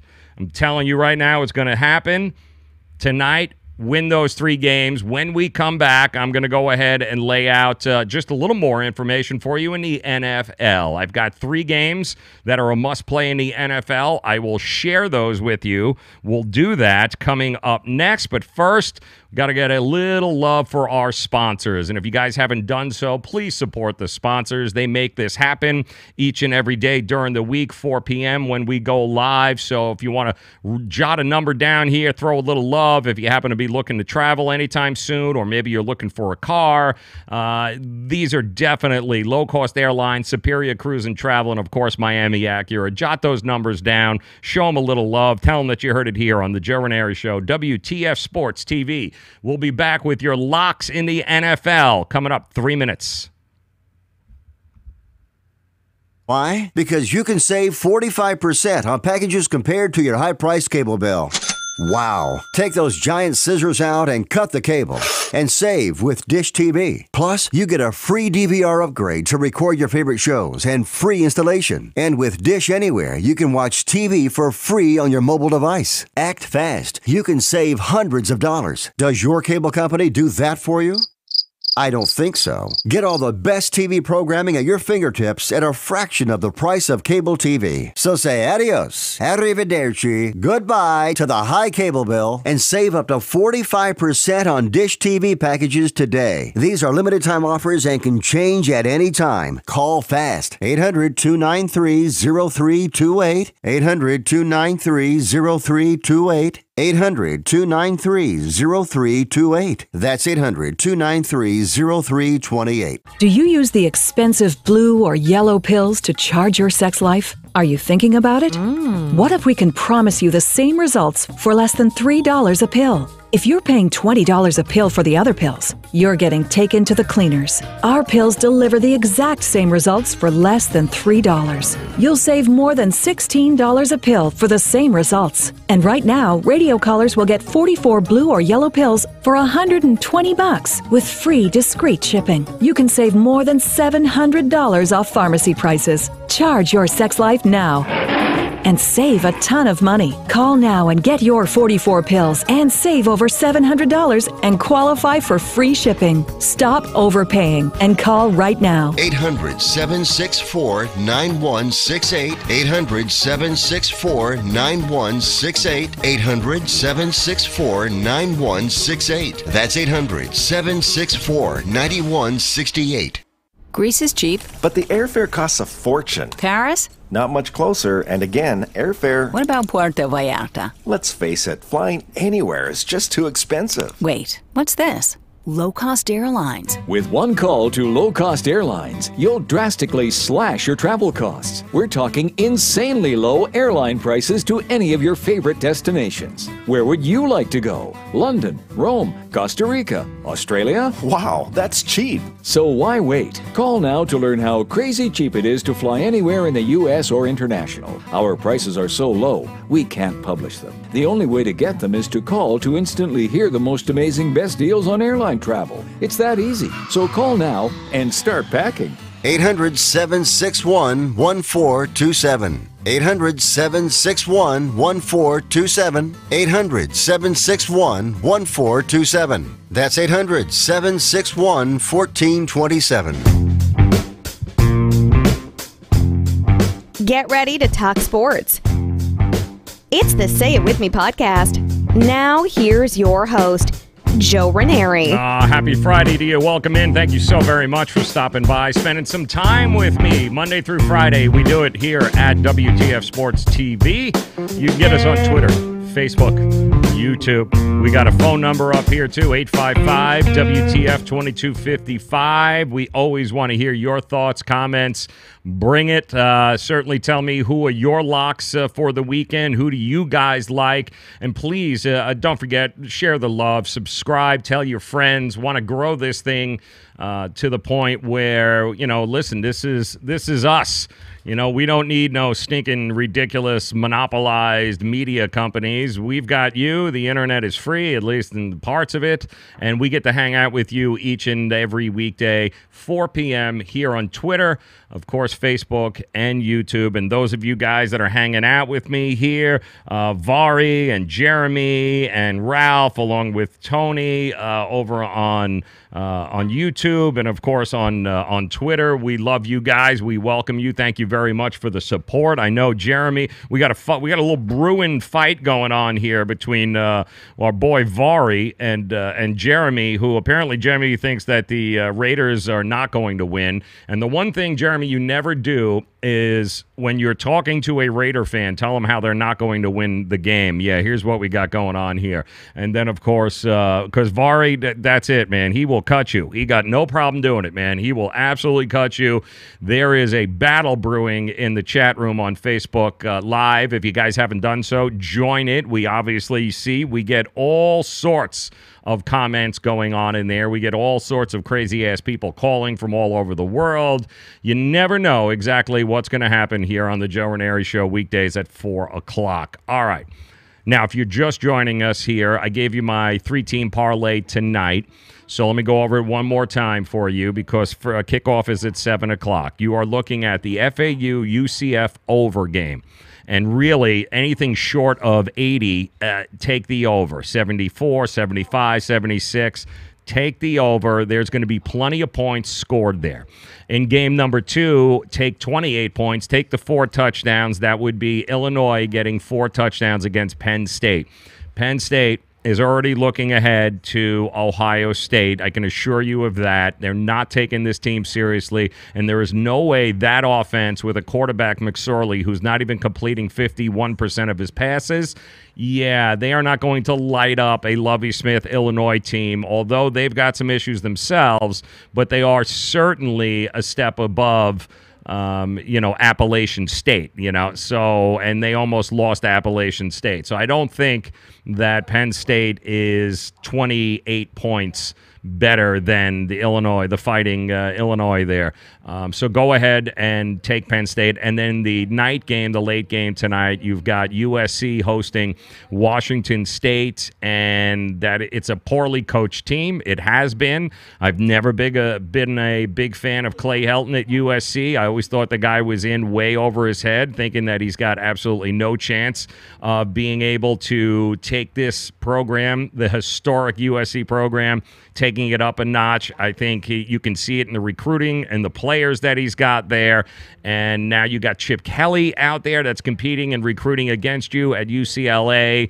I'm not a big believer in USC. They haven't won a game. They haven't covered. They are in a must-win situation, but I don't think they have the horses to be able to take down Washington State, who still has to prove that they belong. I mean, beating up Wyoming, who's an awful team, and then beating up Portland State or some crap along those lines. We've got to see what they've got. We'll see it tonight, but I do think they're going to have enough to at least cover, if not win this game. So take Washington State +5, all right? So FAU over. Take Illinois, take Washington State. That's your 3-team parlay tonight. That is going to win some money. Yeah, listen, I'm with you, man. Jack Del Rio. Jack Del Rio might very well be a hell of a head coach for USC. Just saying it. Just throwing it out there. All right, let's talk some NFL here, guys, if we can, for just a minute here while I scratch my leg. Let's talk about a couple of games that stood out to me this weekend. And I know Miami and the Raiders. I'll give you the trends in that game, and I think maybe we'll start there because we've already got a battle going on when it comes to our chat rooms as far as Miami and Oakland. So let me tell you some of the statistics here that are either going to make your day or hurt your day. So let me tell you what's going on. The trends to know is that here's what we do know. Wins over the Jets and the Titans they're not staple wins if you're the Miami Dolphins. So I know Dolphin fans are excited because by all expectations, the Dolphins should already be 0-2. They wouldn't win 6 games this year. So the fact that they're 2-0, they're exceeding a lot of people's expectations. But let's slow the roll on how good they are just because they beat the Tennessee Titans with a one-arm Marcus Mariota in a 9-hour affair, and they beat a rookie quarterback with the New York Jets. Their wins none the same, but let's not get crazy here. But here's what you need to know. Since 2003, teams like Miami that failed to make the playoffs the year before, and then they start the season with a winning record and favored in the next game, they've gone 193, 251, and 16. So what that means is that they cover only 43% of the time. So Miami didn't make the playoffs last year. We've got that. They have a winning record right now, 2-0. And they're favored in their next game being against the Oakland Raiders. They're a 3-point favorite at home. Those teams in this exact same situation only cover about 43% of the time. Also keep this in mind. Through 2 weeks, the Raiders are averaging only 16 points per game. That's the 5th fewest in the NFL, guys. Raider fans, Rory, all right, Vari, I want you to know that. That is the 5th fewest in the NFL. And 2 consecutive unders for John Gruden and company have now been covered by the Raiders. So if you are betting the under, and if you have bet the under in the Raiders game the first 2 weeks, you're cashing. Here's maybe the most disturbing trend that I came across that I wanted to share with guys like Vori, and I'm so sorry here, Vori, because this is not going to make your day. But over Derek Carr's past 9 games as a starter, okay, his last 9 games, the Raiders are 2-7 straight up and only average 15.2 points per game. And oh, by the way, Derek Carr's past 9 starts, the under has cashed in every time. And it not just barely. The under has cashed in all 9 times by an average of 7 points per game. So they're not even coming close. Derek Carr is an under machine. So you guys realize that. Since the start of the 2017 season, the under 13-4 when Carr starts. That is the most profitable NFL quarterback in the under over the last couple of years. So Derek Carr and the under, you guys are cashing in left and right. Just letting you know that. So the one thing about the Dolphins you can't ignore their efficiency right now. They rank number 2 in rushing success and number 11 in passing success. So they're a top 5 in both rushing and passing on defense as well. So these guys, what they have done better than anybody else right now, and certainly better than the Raiders, is that their efficiency and their ability to be able to get that first down or stop that other team on 3rd and 2 has been ridiculous. They are very, very, very good at some of the metrics that matter, and that, of course, being the efficiency. They are able to get that 3rd and a yard. They are able to stop the team from getting that 3rd and 3 and forcing a punt. So Miami can't go wrong with what they have done from a metric standpoint. However, the most interesting part of this trend is definitely the fact that the Raiders, that Derek Carr, his last 9 games have all hit the under, and by 7 points. Yes, I know. Some of the other trends to note. The Raiders are on the second leg of a back-to-back as a road dog. Okay, so when teams lose the first of those 2 games, the public will usually fade them, and then they've won almost 60% against the spread. They have covered 60% in this particular situation since the 2003 year. And that's exactly the situation the Raiders are in. They are on back-to-back as road dogs. They lost the first game. This is the second game. And in this particular situation, a lot of money coming in on Miami, a lot of money not coming in on the Raiders. Those teams, they cover 60% of the time in this game. So that's a check mark for you Raider fans. Non-playoff teams from the previous year, not necessarily to be trusted the following year.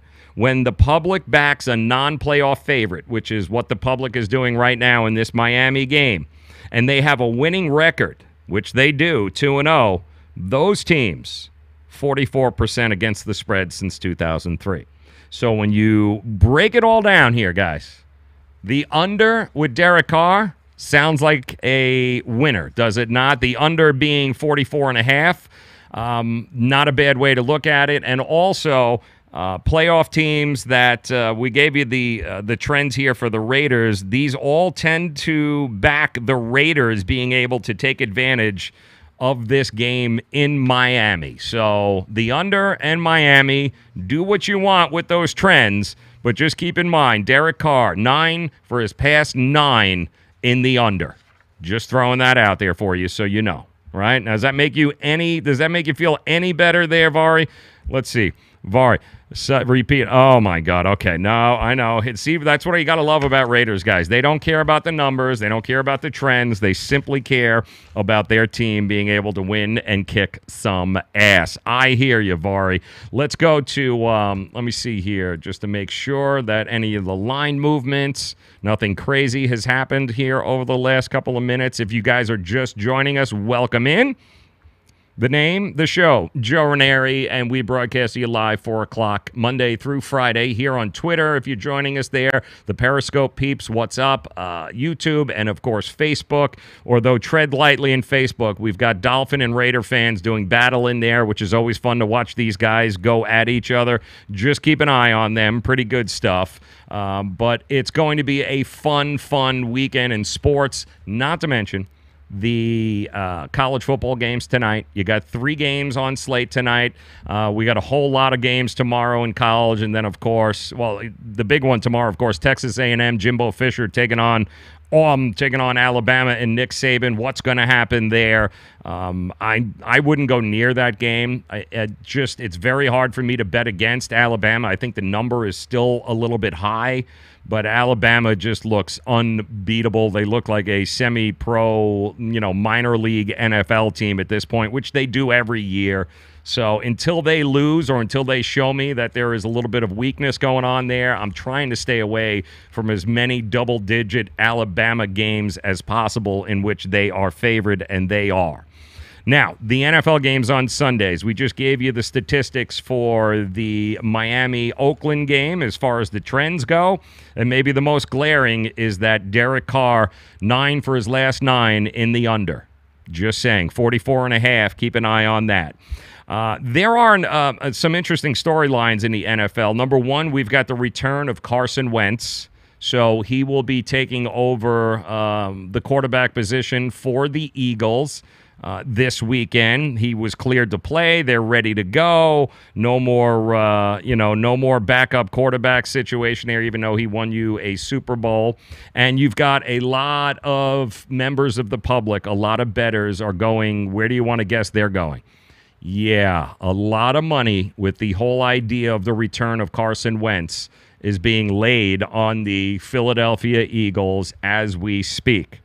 But here is the deal. I have a pretty simple strategy when it comes to grading movies, and I think that same strategy works pretty well this Sunday. And what I mean by that is that any movie that has ever had return in the title has usually been a piece of shit movie. Can we all agree on that, right? Anytime I hear return of, like Superman Returns, The Mummy Returns, Return of the King, Return of the Jedi, usually when movies have return in them, they end up sucking beyond sucking. I mean, would you guys agree with that? Because it usually happens. And the same thing, I think, I'm going to apply this logic when it comes to the return of Carson Wentz. And that's all we've been hearing all week is the return of Carson Wentz. He hasn't seen any real action since he shredded his knee week 14 of last season. And the public doesn't care because all they hear, no more Nick Foles, all they hear is Carson Wentz, and they think, well, Carson Wentz is back. It's guaranteed that we're going to be able to win this game. Yeah, no. And by the way, they're taking on the Indianapolis Colts. So I don't buy that the spread should be anywhere around 6 or 7, and that's where it's been going. You're looking at the Eagles being a 6 or 7 point favorite here, and I don't know why. It's a little bit beyond me. It makes absolutely no sense, especially since a guy who has missed that much time and going live in action, not knowing whether or not he can trust his knee. Yeah, I think giving that guy this much credit is a bit dangerous. So, although the argument can be that Andrew Luck made his return after missing the entire 2017 season with shoulder issues, and they were a home favorite against Cincinnati. They ended up losing that game. But I got to tell you here, they are a better team with Wentz as quarterback. I get that. But I don't believe that they're going to be that much better of a team to the point where 6 or 7 points, you're going to give Indianapolis 6 or 7 points. Yeah, no, not with Carson Wentz returning. So to me, I love Indianapolis in this game. Getting 7, it's been bouncing back and forth, 6 to 7. If you can get 7, and it'll be interesting to see if some of the sharp money starts coming in late, will that number be driven up to maybe 7.5? But to me, I can't bet on Carson Wentz returning and lighting up, going head-to-head against Andrew Luck and battling. Meanwhile, Andrew Luck's got a couple of games under his belt. He's been throwing it really, really well, and the public loves Carson Wentz. I like being a contrarian. I like the fact that the Colts, you're going to give me Andrew Luck, who I think is in better shape, is probably the better quarterback right now. I'll take the better quarterback with the weapons, not to mention almost everybody is hurt in the Philadelphia lineup. Jay Ajayi looks like he's going to be out. They only have a couple of wide receivers. What's his face? Alshon Jeffrey is not back yet.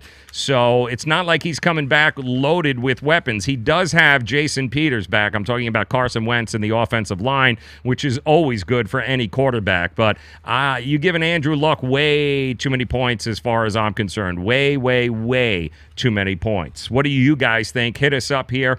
Always on the show, 855-WTF-2255. It's right over here. That's 855-WTF-2255. I love the Colts getting 7 or more points this weekend. The other game and the other team that I love getting points are the New York Giants, who are also getting 6 points. What's up, Peter? Welcome in, my friend. Good to see you. Happy Friday. Yes, I love the Giants getting 6 and 7 points, 6.5 points, depending on where you're looking. Deshaun Watson, he's getting better. And this is the perfect point with Deshaun Watson, that it took him the first couple of games to be able to get into rhythm in order for him to be able to compete to what we were used to seeing Deshaun Watson do prior to him blowing his leg out there in midseason last year. So it's taken Deshaun a little time. They were still in that game against the New England Patriots, had a chance to be able to win that game, probably should have won that game. It was a hard-fought game against Tennessee, never easy going to Nashville and playing the Titans there. The Titans defense really clamped down on him. But I love Deshaun Watson. He's only got 8 career NFL starts. He is coming off a life-altering knee injury that would shake any athlete. So is Carson Wentz, for that matter. So I think maybe expectations continue to be too much for Deshaun Watson and his ability here. They were favored big time on the road against the Tennessee Titans last week, and they couldn't get the job done. The Texans' defense, not what we expected. J.J. Watt is a shell of the guy that he used to be. There's only so many back injuries you can have before they start to pile up on you, and there's only so many injections you can get. J.J. Watt is not the same player he was. Jadeveon Clowney is out. There is some issues there. They couldn't beat Blaine Gabbert. All right, I'm throwing that out there. All right, I'm just throwing that out there for you. The Giants, however, I think the Giants is yet to explode with the amount of weapons they have with Odell Beckham Jr., Saquon Barkley.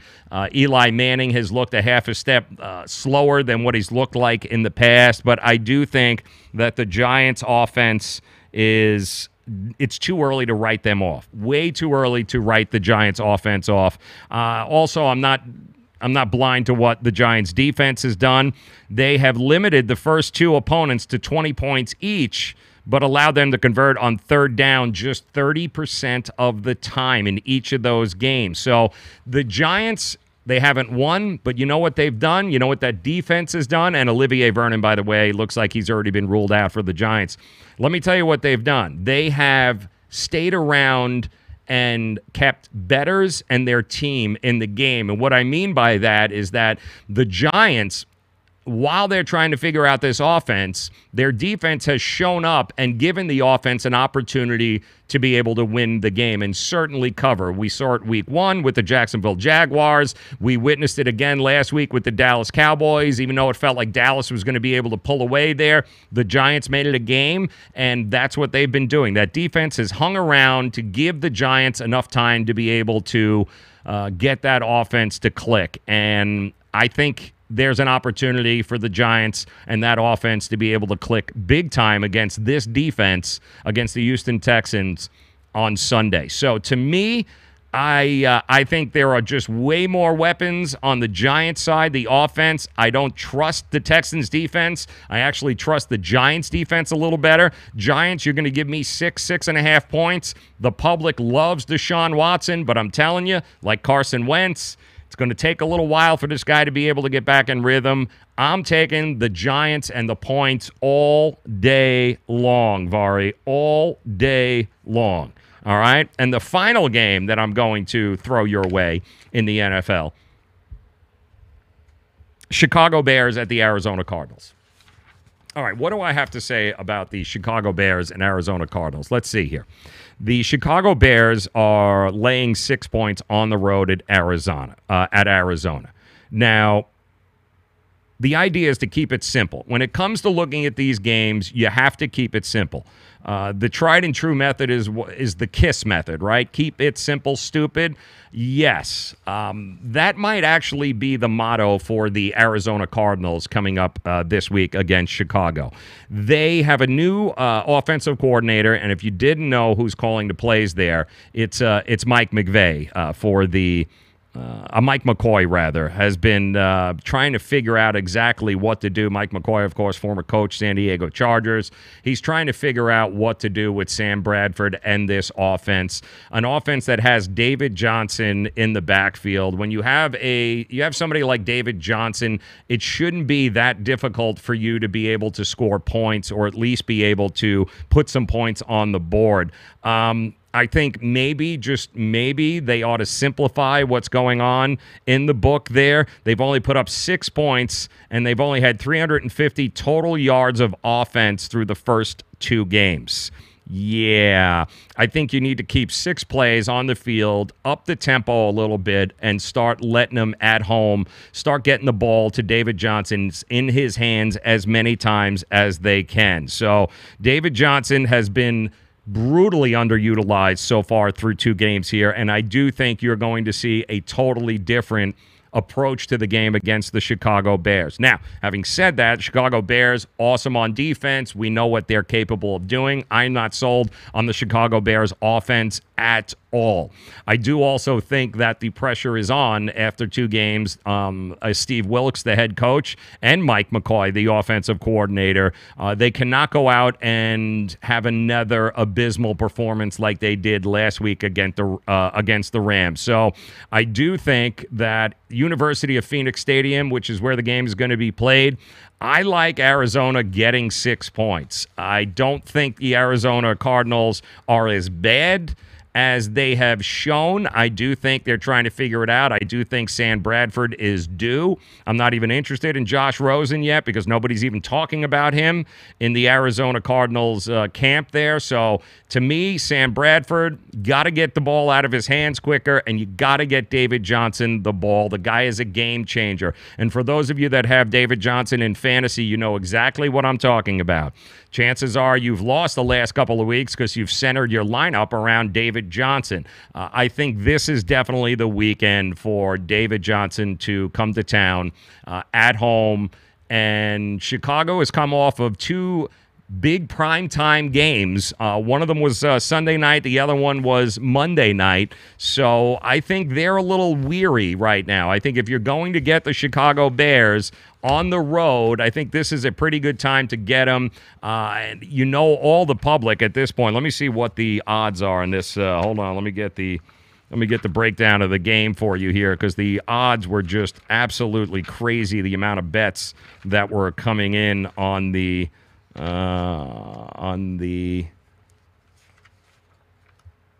here it is, on the Bears. Yeah, so right now we're looking 76% of the bets thus far that have come in have been on the Chicago Bears as a 5.5 to 6 road favorite. Okay, that's a lot of public money coming in back in the Bears, who they think because Khalil Mack is on the team, they're somehow world beaters now. And for that line to be about 6, I don't know that the pros are confident enough in the Cardinals to take them. But this is certainly one of those contrarian spots as a sports bettor where you go, well, everyone's going left. Maybe it's a good time for me to go right. And the time might be now and on this game. So I'm not saying that this is... what am I going to say? I'm not saying that this is, guarantee it, but I do think there's some value here on the Arizona Cardinals. And let me give you a trend here. Since 2003, teams that scored fewer than 10 points in back-to-back games have been absolutely undervalued the following game, which is, the Cardinals at this point got shut out last week, and they've only scored 10 points. So teams that scored fewer than 10 points have gone 62% against the spread in this game. In this game exactly, the third game of that leg, the Arizona Cardinals getting 6 points, well, 62% of the time those teams end up covering. So I just don't know. Mitchell Trubisky has made 7 career road starts prior to this week, and he's never been a road favorite. This is the first time. So congratulations to the Chicago Bears for being 1-1 thus far, but I don't know. Since 2003, teams who have been listed as underdogs in Week 3 that didn't cover the first 2 games, that also would be the Arizona Cardinals. 47-31 against the spread. That is 60%. 60%. So the trends and the numbers, I think, are favoring the Cardinals. The public loves them. I don't. I don't love the Chicago Bears, rather, but the public loves the Bears. So to me, those 3 games, huge value, all underdogs. Those would be the underdog games that I'm looking at. That's, once again, if you're just joining us, the New York Giants getting 6.5 in Houston. I love the Indianapolis Colts getting 7 points, 7.5 points on the road in Philadelphia because Carson Wentz is back, whatever the hell that is supposed to mean. And I love the Cardinals getting 6-7 points against Chicago at home. So those are the 3 contrarian picks. Those are the 3 bets that I would look at if you are looking for value and looking for a chance to be able to make some money this weekend. I'm not sure what the money lines in these games are, but to me, those 3, you want to put a parlay number out there. You want to put $10, $20 down on a 3-team parlay, probably a pay 8, 9 to 1, maybe even 10 to 1, depending on what you get. Those are the 3 underdogs that I would look at. Those are the games that I like a lot. Now, what do we got here in the Vari? What do we got, Vari? What are you telling me here? What do we got? I'm putting my money on Kansas City, Minnesota, Cincinnati, Jacksonville, and Baltimore. So what are you going? Kansas City? And that would your big pick here? Here's the problem with Kansas City. It's another one of those situations where you are going to have to wait for the shoe to drop at some particular point. We do know that your boy there is not going to continue to throw touchdown after touchdown, Mahomes, without having some sort of regression, and they will have some sort of regression at some particular point. Kansas City is at home. I get that. So people are going to go, well, they're at home. How do you not take them? They've won these games on the road. Yes, you have. But at the same time, I think this is a perfect spot for Patrick Mahomes to be able to regress a little bit there. That's the only thing that I'd be worried about. And I do like the number I like in that game is the over-under. I like the over there at 55. They are 65% of the money is coming in on the Kansas City Chiefs right now from the public. So keep that in mind. I do like the fact that I think these teams can put up some points. I think Garoppolo in San Francisco can put up points just like the Kansas City Chiefs. Here is what you need to know as far as the trends go. In Andy Reid's career as a head coach with the Eagles and Chiefs, that's 230 games for Andy Reid. This is the highest over-under by nearly 3 points. So the over-under 55-56, that's the high. That doesn't happen in the NFL. You realize that, right? This is the highest over-under in the first 4 weeks of a regular season since 1990. 55-56 is what Vegas has this number at. And a lot of people are going, hell no. A lot of people came in and took the under and said it's way too much. Well, I don't know about that. I don't know about that. If the total reaches 56.5, this would match what the Patriots and Falcons did in October of 2017. I do think there's going to be a lot of points here, but I also think that Kansas City and Patrick Mahomes is due for a little drawback there, a little drawback. The 49ers getting 6.5. I like that, and I like the over because I do think defenses are not going to show up here. Also, just a side note, in daily fantasy, George Kittle is a guy that you're definitely going to want to look at on DraftKings and FanDuel. Guys got burned from him last week. He was only two catches, 22 yards last week, and a lot of people are going to write him off because they have the recency bias. But I'm telling you right now, this guy, he's got a great matchup against that Kansas City secondary and linebacking crew, and the Chiefs are a team where if you've owned and you've played tight ends against them, you have done well over the history. So keep an eye on Kittle as a tight end option, daily fantasy. He's also going to be available. I think, what did they have him down? Maybe only 10% bought so far. So that means you got a pretty good opportunity if he lights up the Kansas City defense, which I'm thinking he might. But take the call. I love that Colts game, too. Who else did you have in there? Minnesota. Well, Minnesota, what is the spread in the Minnesota game right now? How many are they laying? Is it 17, 18 points? How bad is it that you're a professional team and they don't even think you're going to be competitive in Vegas? 17 points. That is almost unheard of in the NFL, that you're looking at a professional team, the Buffalo Bills, having to lay or getting 17 points is just, it's mind-blowing to me. But also remember, too, it does look like they're going to be down a couple of guys. One on Everson. I believe Everson on the defense is out for Minnesota, and I do believe Cook is also already been burned or has already been shelved. That means Latavius Murray is going to get plenty of opportunities in that game. I don't know. 17 and a half points, man. That is, I mean, is Buffalo that bad? I know Buffalo has got guys retiring at halftime, and it's a little iffy across the board. That's just 17 and a half points is just so many points. It's kind of hard for me to fathom. What is it? 17 and a half right now. And by the way, 70% of the bets, 76% of the dollars have come in on the Minnesota Vikings. So we talked about contrarian picks. This will be the 6th time since 2003 that we have seen an underdog of 14 or more points in the month of September. Yeah, and those previous 5, 1-3-1 against the spread, usually losing by an average of 22 points per game. LaShawn McCoy is out there saying it doesn't look like he's going to be available for this game. It's disgusting watching it. It really is. And I feel bad for Buffalo Bills fans, but damn. I mean, the Vikings, maybe. I think the way to go here is also look at the first half scoring. I think -10 is the first half number right now for the Minnesota Vikings.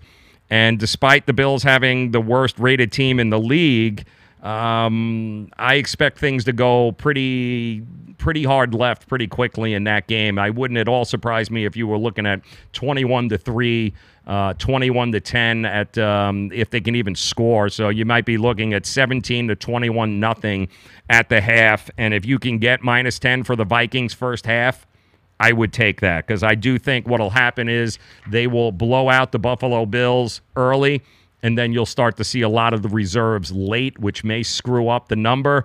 So look at the first half number. If you can get -9, -10, -11 for the Vikings in the first half, do that, because in the second half, if they're up 21-0, 17-0, 24-3, I can guarantee you they're going to take their foot off the gas, and they're not going, especially since they're hurt already.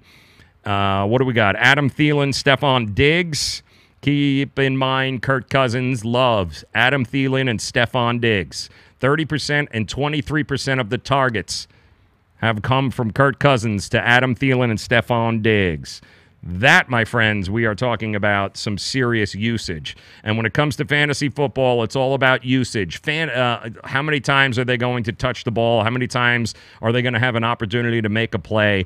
Adam Thielen and Stephon Diggs, that's who Kirk Cousins looks at. So keep an eye on that. I don't trust just Josh Allen yet. I think he still has a deer in the headlights kind of look. I like the first half bet better than the full 16.5, 17.5 points. Look for the first half in that game. Yeah, let's see what else we got here. We got another game across the board here. How about Cincinnati at Carolina? Did you have that game? Let me see what we got there. Oh, it was so funny you just said that. What do we got there? Joe, I drafted McCoy last season. He was my first overall pick, but he's a busting fan. Yeah, and he's also hurt. I think he's got broken ribs, so I think he's totally toasted. There's no way that he's going to be able to show up there.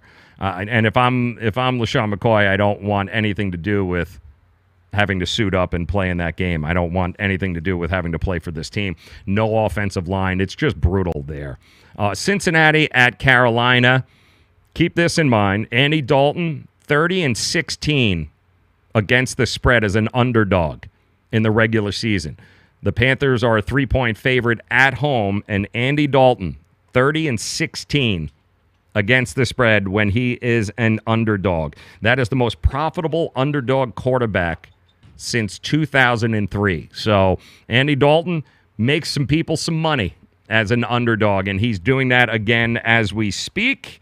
Also keep this in mind, though. The Panthers, Cam Newton, he is 15-6 against the spread when he plays at home off of a straight-up loss. And the Panthers lost to the Falcons last week. And Cam Newton at home is tremendous bouncing back against the spread. So keep that in mind. There's only one quarterback that is better at home against the spread or more profitable against the spread at home after a straight-up loss, and that is Drew Brees, who is 19-9 against the spread in the Superdome. Tennessee at Jacksonville. Jacksonville 6.5-point favorite. The weather appears to be that it's going to be hot and muggy, which should favor Jacksonville in this game. But, and this is interesting, over the past 3 seasons, Blake Bortles and the Jags are 11-6-1 against the spread versus their division rivals, including 6-2 against the spread as a favorite. And they usually cover by an average of 10 points. So there's some opportunity here. A lot of people jumping all over the Jacksonville Jaguars, and they don't know if Mariota or Blaine Gabbert is going to be playing yet this week. They said that he has been throwing the ball in practice, Mariota that is. He might take a go at it. If not, you're looking at Blaine Gabbert again. And if Blaine Gabbert goes, guys, keep this. Gabbert is 0-8-1 against the spread after he wins the previous game. And he won the previous game against the Houston Texans last week. So 0-8-1 in the following game. So if he starts, then the 6.5 points might be just the play for you in order to be able to cash some money. All right, getting ready here, coming up on the 6 o'clock hour, and love you guys. Thank you so very much for hanging out with us. We've got some games tonight. FAU, don't forget, 7 o'clock, taking on UCF. If you're just joining us, the 3-team parlay that you got to have there. Take the UCF and FAU over in that game. If you can get 72, 73, I do think that we're going to have 50 points in the first half alone in this game. These two offenses can score points, and I do think that they're going to score a bunch of them tonight. So take the over. Take Illinois getting 28 points against Penn State. Penn State's got Ohio State next week. Penn State on the road is no way better than a 4-touchdown favorite. Shouldn't be a 4-touchdown favorite in this game, especially since their quarterback McSorley is barely completing 50% of his passes. So 28 is just way too much. Take Illinois. And then tonight's game, USC, Washington State, I can tell you right now, Washington State getting 5.5 points, even though they're going to play at USC. Clay Helton, that USC program is crap. They're missing a whole bunch of starters on the defense, especially in the secondary of USC. So anticipate that these guys are going to take full advantage of it. Washington State is going to be throwing the ball all over the yard there tonight. Take the 5.5 points, and give yourself a 3-team parlay. The over in FAU, take Illinois getting 28, and take Washington State getting 5.5. And that should make you some money tonight, damn it. Jeremy, you make sure you have a fantastic weekend as well. Thank you so very much for hanging out with us. Vari, good luck to your Raiders, although I don't have a lot of confidence in them. Good luck to them. And that was also, if you're just joining us, maybe the stat of the day. The last 9 starts for Derek Carr, the last 9, he is 9-0 on the under. That is right. Derek Carr is perfect in his last 9 games hitting the under.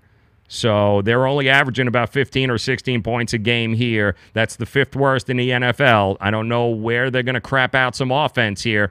But just remember, the over, I think, is 44.5 to 45. Raiders and Dolphins this weekend. He's 9-0. Could make it a simple 10-0, and nobody would know any worse for it. So enjoy the weekend. Enjoy the games tonight. Cash some tickets. We'll come back and break it all down on Monday, 4 o'clock. That's what we do here at WTF Sports TV. Don't forget Twitter, Facebook, YouTube. We invite you guys to be a part of it. Subscribe. Tell your friends. Like the channels. Like this. Do whatever you got to do. Please help us spread the word. You have no idea how much that would mean to us. Just go ahead. If you haven't done it, if you're at the Joe Raineri Show page right now, just make sure you check out WTF Sports TV. Like it, subscribe. You'll get notified every time we go ahead and do a show here. We've got plenty of shows on the way from guys all over the country that are that do something very similar to this. So if you're a fan of the Dallas Cowboys, if you're a fan of the Oakland A's, we've got guys from different parts, Michigan too, guys that are going to be bringing their shows and broadcasting here on WTF Sports TV. And don't forget, tonight, coming up in 5 minutes, we've got ourselves the back stretch. That is correct, the back stretch coming your way live from the Palm Beach Kennel Club. Greyhound racing, horse racing, handicapping, what's coming up, Breeders' Cup just around the corner. The guys from the Palm Beach Kennel Club, Benny the Boot, Mike Balsamo, Mike Jamison, they'll be coming your way here in just about 10 minutes. So keep it here at WTF Sports TV. Make sure you tell your friends, tell your family, and then come back and join us on Monday. Also, big shout out to Marc Lawrence. Make sure you check out Marc Lawrence, was nice enough to stop by. At Marc Lawrence on Twitter, playbook.com. He is the Dean of Sports Handicapping. Nobody over the years has been more successful than Marc Lawrence. And also want to thank our good friend Russell Baxter at Bax Football Guru, the Spin Zone, profootballguru.com. Check him out. Nobody knows football better than Russell. It's a great read, a lot of fun, and I want to thank him very much for stopping by and hanging out with us today also. So, been a fun week. You guys rock. Love you. Get ready for, yes, Vari. Oh, no, let me put it over here, Vari. You got it. There it is. Vari saying, have a good one, Joe. Let's make some money. Let's go Raiders. Florida State Seminoles will be 2-2. Gold Knowles. I'm not touching that game, but we love you guys. Have a great weekend. Come back and join us on Monday. Get ready for the backstretch. It's coming your way.